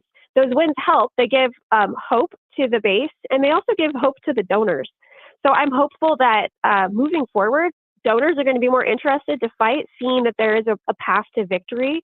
But here in Colorado, one of the major problems was if you can't educate the public on what's actually happening in the state with regard to abortion policy or what this law is going to do, then they vote based on emotions and not on being informed. Well, and I've run into this online. It's really bizarre. You'll make a statement like on X, or I'll make a statement on X that says, we have unrestricted abortion in the state of Colorado. And people are like, no, we don't. I'm like, yeah, like literally we do. I've been down fighting these laws. And they're like, no, we don't. And I'm like, okay, well, here's the doctor in Boulder named Dr. Hearn that does it. So there is this bizarre education gap that takes place there. But talking to Nicole Hunt, my wife, who's a life issues analyst and spokesperson for Focus on the Family. Now, you've been involved in the pro-life movement for a while now, well over a decade. You were a legal intern over at Americans United for Life. You've served members of Congress. This has been an issue that's close to your heart. You remember the fall of Roe v. Wade, the Dobbs decision, the excitement around the pro-life community. And since then, it seems to have been a steady march towards securing abortion rights in these states. What's going on with the pro-life movement from your perspective? Where are the problems? How are they reorganizing? And Donald Trump did not make the sanctity of life a major part of his platform. We could talk too about how the Republican Party needs to embrace it, but where's the pro-life community going at this point, and what changes need to be made there? So I think that there was some division within the pro-life community about where you go after Roe's reversal. And I think what the last 2 years have shown all of us in the pro-life community is that while the law changed overnight, culture didn't. Culture has been taught by the law for the last 50 years that abortion is okay because it's legal. And so there's a lot of cultural work that needs to be done. And as we look at these abortion amendments that continue to be brought up, mostly, I might add, by the abortion industry, because they've seen it's a very successful path for them, what we've seen is that when we have specific tactics, we're more successful. As we discussed in Florida, when you have a higher threshold in a state like Florida that tends to be a little bit more conservative, then you're going to be able to likely defeat an abortion amendment. So, hey, if there are red states out there who want to protect their pro-life laws on the books, perhaps you should look at amendment thresholds and consider raising that through your state legislature. Another lesson we learned is in Nebraska. So in Nebraska, they had a pro-abortion amendment that was brought forward by the abortion industry. But then the pro-life community decided that they wanted to introduce a competing measure. And what made Nebraska really interesting was that both of those measures made the ballot. And so what was going to happen was if both of those measures got enough votes to move forward, whichever one had the highest number of votes was going to be the one that became the new law of the land. And so in Nebraska, their abortion amendment failed, their pro-life amendment passed, but their strategy for their pro-life amendment is very interesting. They went ahead and just basically constitutionalized what was already statutorily the law. And in Nebraska, they had a fight earlier this year. Some people wanted to put a heartbeat bill in place, but there wasn't enough support. So instead, they put a law in place that protected life beginning at 12 weeks. And beyond 12 weeks, abortion would be prohibited. That's the pro-life law that was approved by the voters in Nebraska, where you had a much more mixed bag. And then in South Dakota, it was a much more conservative group. But what we saw there was that big abortion didn't put money into the fight. No ACLU funding, no Planned Parenthood funding. It was more of a fair fight, I would say. You had direct voters who were contributing to the cause on both sides. And we actually saw that in South Dakota, the pro-life side outraised the pro-abortion side, and that they were able to overcome their abortion amendment there. So we see three different kind of pathways to victory, things that pro-life organizations should consider. And I think moving forward, what we've done well is we started to work together more cohesively. And I think if we can continue to tap into that and building coalition efforts, we're going to see more successes. Talking with Nicole Hunt. She's a life issues analyst and spokesperson for Focus on the Family on Amendment 79. So is there any legal way forward? Are we just stuck in the state now paying for other people's abortions? Well, I know that there are some efforts within the pro-life community here to start talking to lawyers to see if there's any any legal, I guess, legal efforts that can be mounted against what we've approved. I mean, here's what I can tell all of the pro-life voters here in Colorado who are disappointed by what's happened. The culture work needs to continue to happen here, but don't forget, this isn't the end of the story. We at Focus on the Family are eagerly awaiting the day that Coloradans get the opportunity to remove the language of Amendment 79 from our Constitution. Just like it got in there, it can be repealed. So I would say that we'll pursue all the legal paths that we can, but we can also every single day work to change the culture in our state. When we do that, we can repeal this language. And in fact, we can add language that will protect life. Talking with Nicole Hunt. She's a life issues analyst and spokesperson for Focus on the Family, mostly on the life issues as well. So if you go to x.com, you can follow her at Nicole Hunt there. Billy, do you have any questions? Yeah, I wanted to talk to Mrs. Gesture for a second and go a little bit larger. Same thing I did with Christy Burton Brown. You were talking about changing the culture. Now, if we look at the electoral map, we have two little spots of blue in this big sea of red in the middle of the country, Colorado and New Mexico. Why are we still blue? What is going on? What is the culture in the other states that is not spilling over into Colorado, in your opinion? Yeah, that's a good question. I mean, I think here in Colorado, one of the things that has always been an effort that has to be overcome by the pro-life community is our very libertarian streak when it comes to social issues, right? This idea that I don't want the government telling me what to do at all with anything related in my personal life. I think that there's other states obviously surrounding us that don't have that same libertarian streak. I think that there's also there's just evidence that as people are moving around, Colorado tends to be a place that we're bringing people in who have different values than the rest of the Midwest and the Front Range area. And so I think that's at play as well. I'm hopeful. The pot smoking pro-abortionists in Kansas are not hanging out in Kansas anymore. Look what I got next door. I just go over there. Those are my people. Yeah. I mean, I'm hopeful that the cultural messaging is really important. And I think for the first time in the last 2 years, obviously there was an immediate reaction that was like, oh no, I don't like that the law has changed and I'm going to react to it. But over time, people see, okay, so the law has changed, but women are still getting abortions if they really wanted one. There were arguments, of course, in the South that pro-life laws killed women. That wasn't true.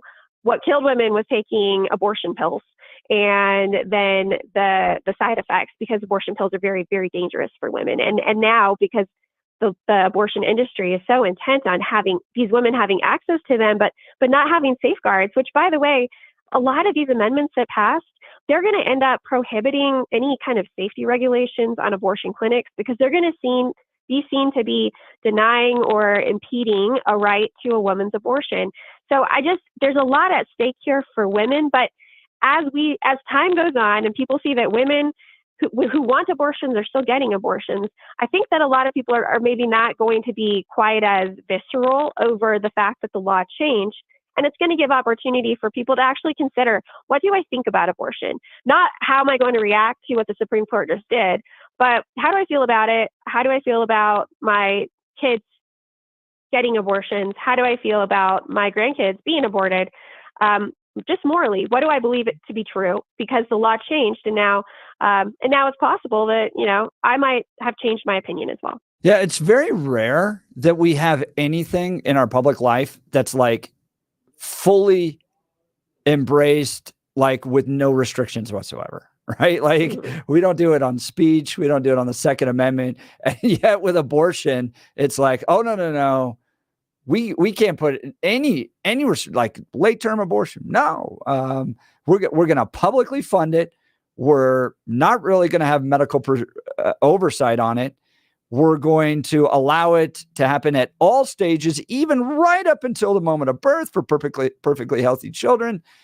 And so it feels like what you're getting is an emotional response to the Supreme Court decision, not necessarily rational policymaking.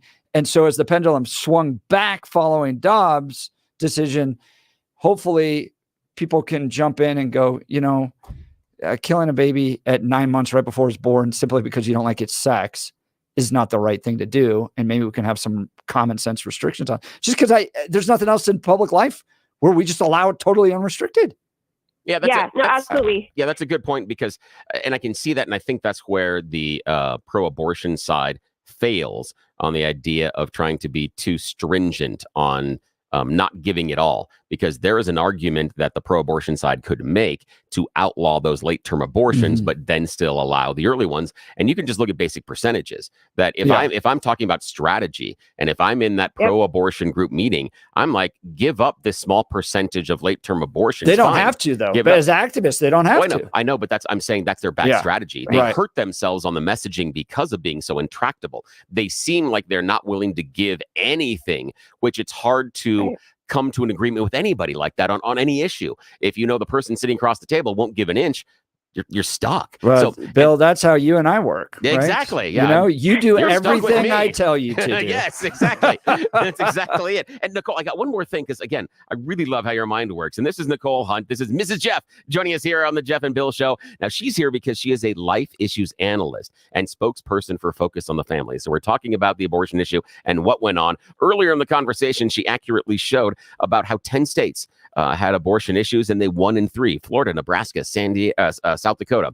Now, I don't know if this is fair or not, but this is more of a philosophical question. You outlined in the last answer about Colorado having this very libertarian bend, and I agree with you. Now, what I see as a huge hurdle for abortion and also the pro-life movement inside of Colorado is that libertarian bend. And what I mean by that is the idea of personal freedom. I believe that in Colorado, the libertarians may not support abortion, but don't like not having that choice. The libertarian side of them sides on the idea of freedom, choice, and sometimes those choices are things I'm not going to agree with. 1, would you agree with my premise? 2, if so, how do you possibly change those libertarians that are so invested in the personal freedom and making the choices you may disagree with? How do you get them to the table to agree with you?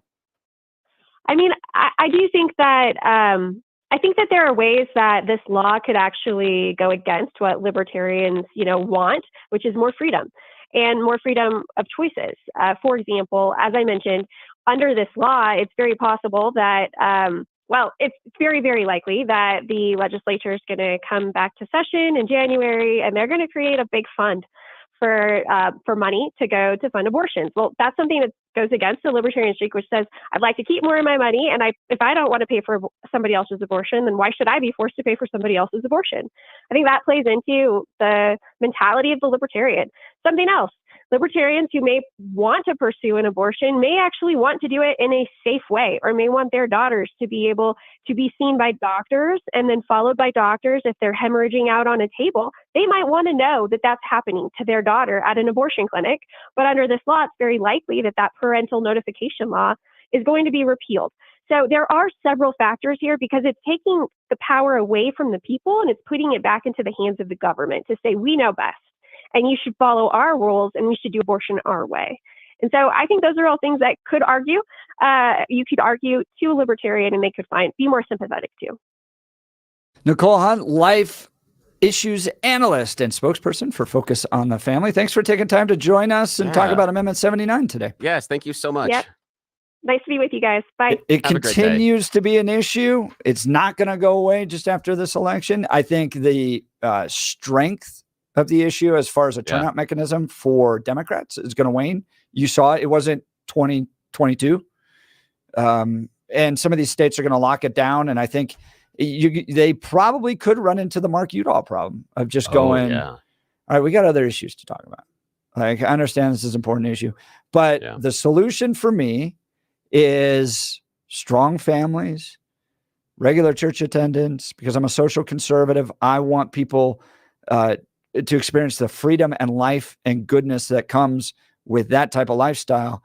And I've just got a lot of other problems with the whole abortion industry, but we can get to that. Talk to us about Amendment 79. Give us a call, 303-696-1971, 303-696-1971. Did you support it? Is this good to constitutionalize abortion into Colorado, even if it means taxpayers are going to have to pay for it? And does that kind of, from my perspective, violate the notion of freedom and independence? Can we pass an amendment to make you pay for my church now? Yeah, that's interesting. I like where you went with that. Yeah, because can you then force this that, that'll be interesting. And then what would you do with things like support with Ukraine or support for Israel?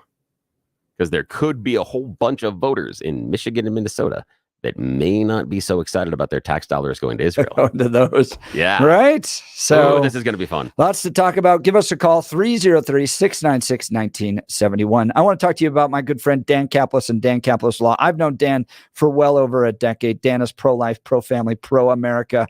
That matters because who you choose to represent you in an injury case is like a giant billboard that tells everybody who you are, what you stand for. And if you hire somebody you've never met, kind of one of those more sleazy ambulance chasing lawyers, well, you're going to tell the insurance company who you are and what you're looking for. You want a guy that's solid on the values. Dan Caplis is the son of a police officer. He's a former seminarian. He's dedicated the last 40 years of his life to helping people who are hurt in serious motor vehicle crashes.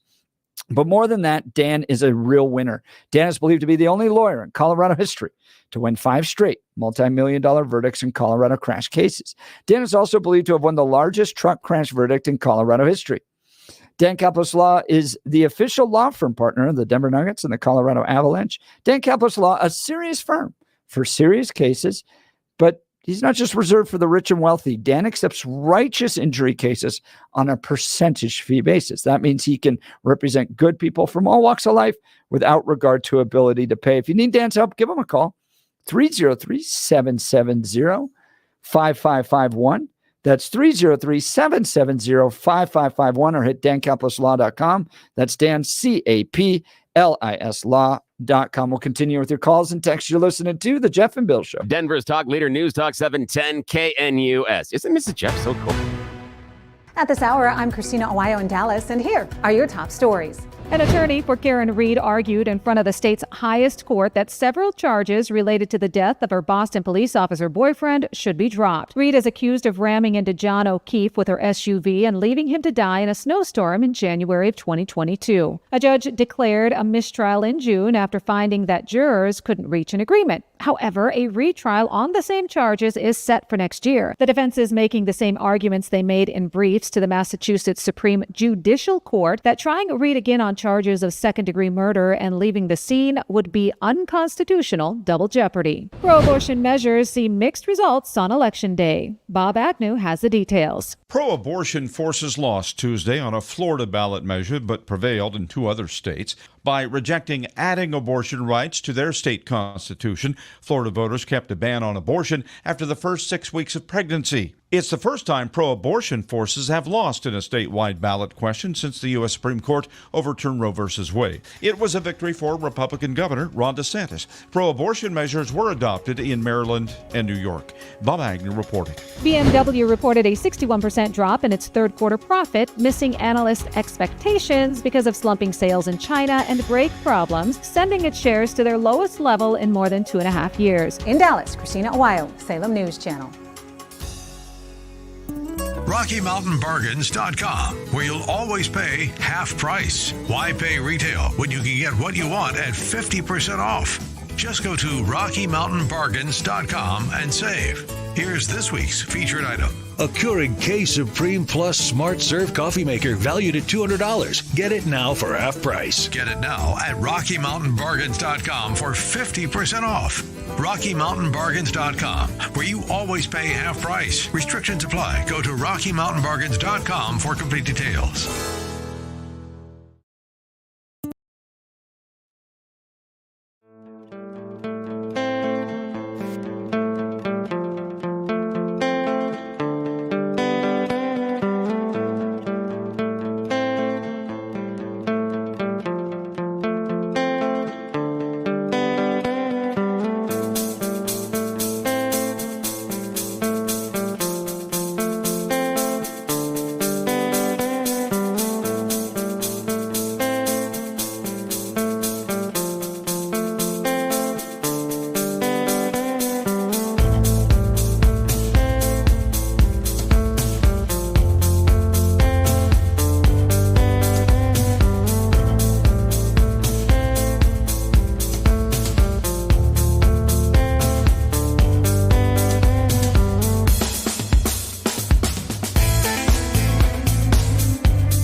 Welcome back to the Jeff and Bill Show, talking about the impacts of Amendment 79, as well as a lot of the other abortion ballot initiatives that were across the country. 7 of 10 passed, but that was the first time in any election where 3 didn't, one of them being Florida.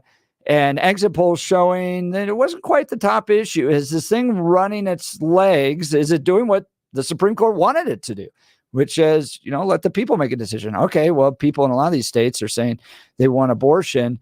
And is it as powerful of a drive-out tool for the Democrats as it was in 2022? Let's go to the phone lines. Josh, good morning. You're on the Jeff and Bill Show. Morning. Morning, gentlemen. Thanks for having me on. My big thing, once I got out of the military and got into Republican politics in Colorado, one of the things that drove me nuts and continues to do so is the fact that it's all or nothing with the Republicans. There is, as the Democrats are eroding our freedoms and our values, we want everything. And if it's not everything, we just refuse to even consider an option. Yeah, Josh, pro-life. There's some, you're definitely right. But look, it was the Republicans that were in many ways trying to do just a late term abortion ban. What was that, like 4 years ago or something like that? But there is an element, and I happen to be one of them, that life begins at conception. But I'm willing to negotiate because politics is the art of the possible. And most of the people in Colorado aren't with me on this issue. So if I can chip back, start at the other end and work the way back. Okay, no taxpayer funding for this. Let's not kill babies right before they're about to be born. And then maybe the cultural change and they'll come over more on my side. But there's an element out there that won't even support an effort on a late-term abortion ban because it doesn't go far enough. But we're horrendous with messaging. We do not connect emotionally with people. Democrats, you have to respect the other side. I mean, they're always mentioning personal stories. Kamala mentioned that a lady died from, I think it was going from South Carolina, Georgia, or something like that, about how she died trying to get an abortion because she couldn't get in her state. The problem is we don't tell stories about how, this woman wanted an abortion and now she has a child, and how many pro-life and pro-single mothers out there, organizations there are, all run by women. Yeah. But our messaging sucks. It's late-term abortion, you're killing babies, but it's not the actual stories that emotionally connect outside of the Republican Party to move the needle back into protecting unborn babies. Josh, you got a great point. And one of the challenges being our victims can't speak. Yeah. So it's hard to tell those stories. The other one that was based on that messaging, and I think he's right about touching the emotional side, but didn't work 2 days ago. That messaging didn't work. Kamala lost.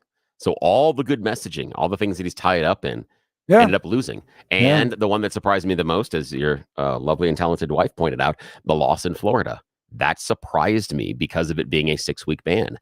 I thought that was going to be a bridge too far for even some people that support the pro-life side of things, that they would say, well, okay, fine, I don't like it, but it didn't. So that's the idea. Is I think Josh is right on many things about the Democrat messaging, but didn't work 48 hours ago. It just wasn't the top issue for sure. And polling showing that. Did you wake up this morning with joint pain? Does it hurt when you don't even, or when you do the most routine physical activity? You're looking to ski this year. You want to get out and go hunting.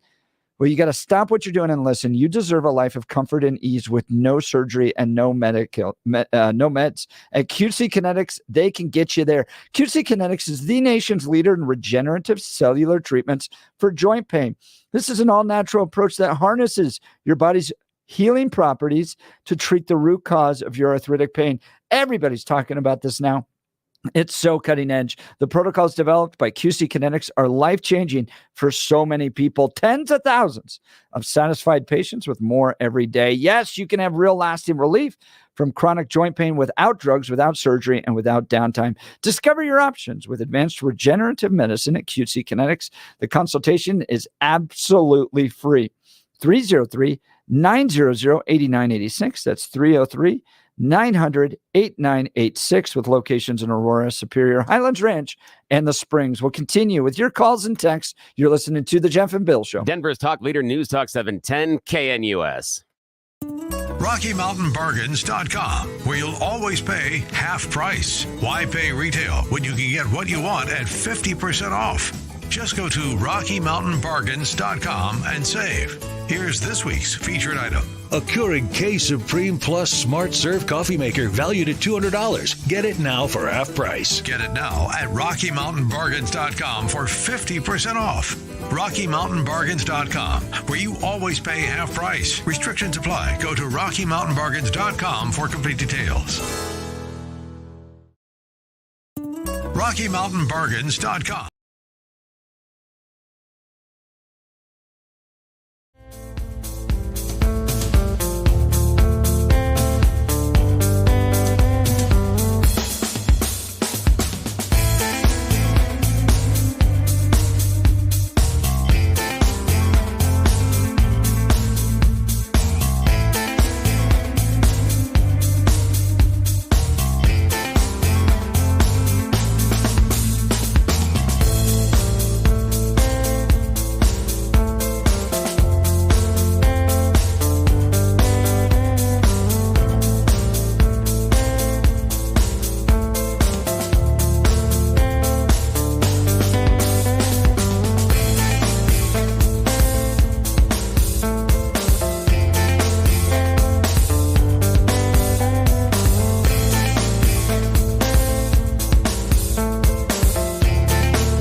Welcome back to the Jeff and Bill Show. Kamala Harris lose. Was it racist voters, sexist voters, abortion not a key issue anymore? I think it was vibes. Was it really just the economy, stupid? Yeah, you're right. They tried so hard. It is amazing, the analysis coming out. 52% of white women supported Trump. So the Oprahification missed the mark. Yeah, it didn't work. And then they got really worried at the end there about black men, and black men voted 80% in favor of Kamala Harris. Yeah. And they found it was bizarre. And there are some things in the demographics that are very, very strange. And I talked about those non-college educated white women, and they 2% in favor of Kamala. That's it. I thought it was going to be larger, and that's what I'd seen. It was crazy. Yeah. Wow. Well, the conversations and analysis will continue. Charlie Kirk's up next. You're listening to the Jeff and Bill Show. Denver's talk leader, News Talk 710 KNUS. Stay warm today.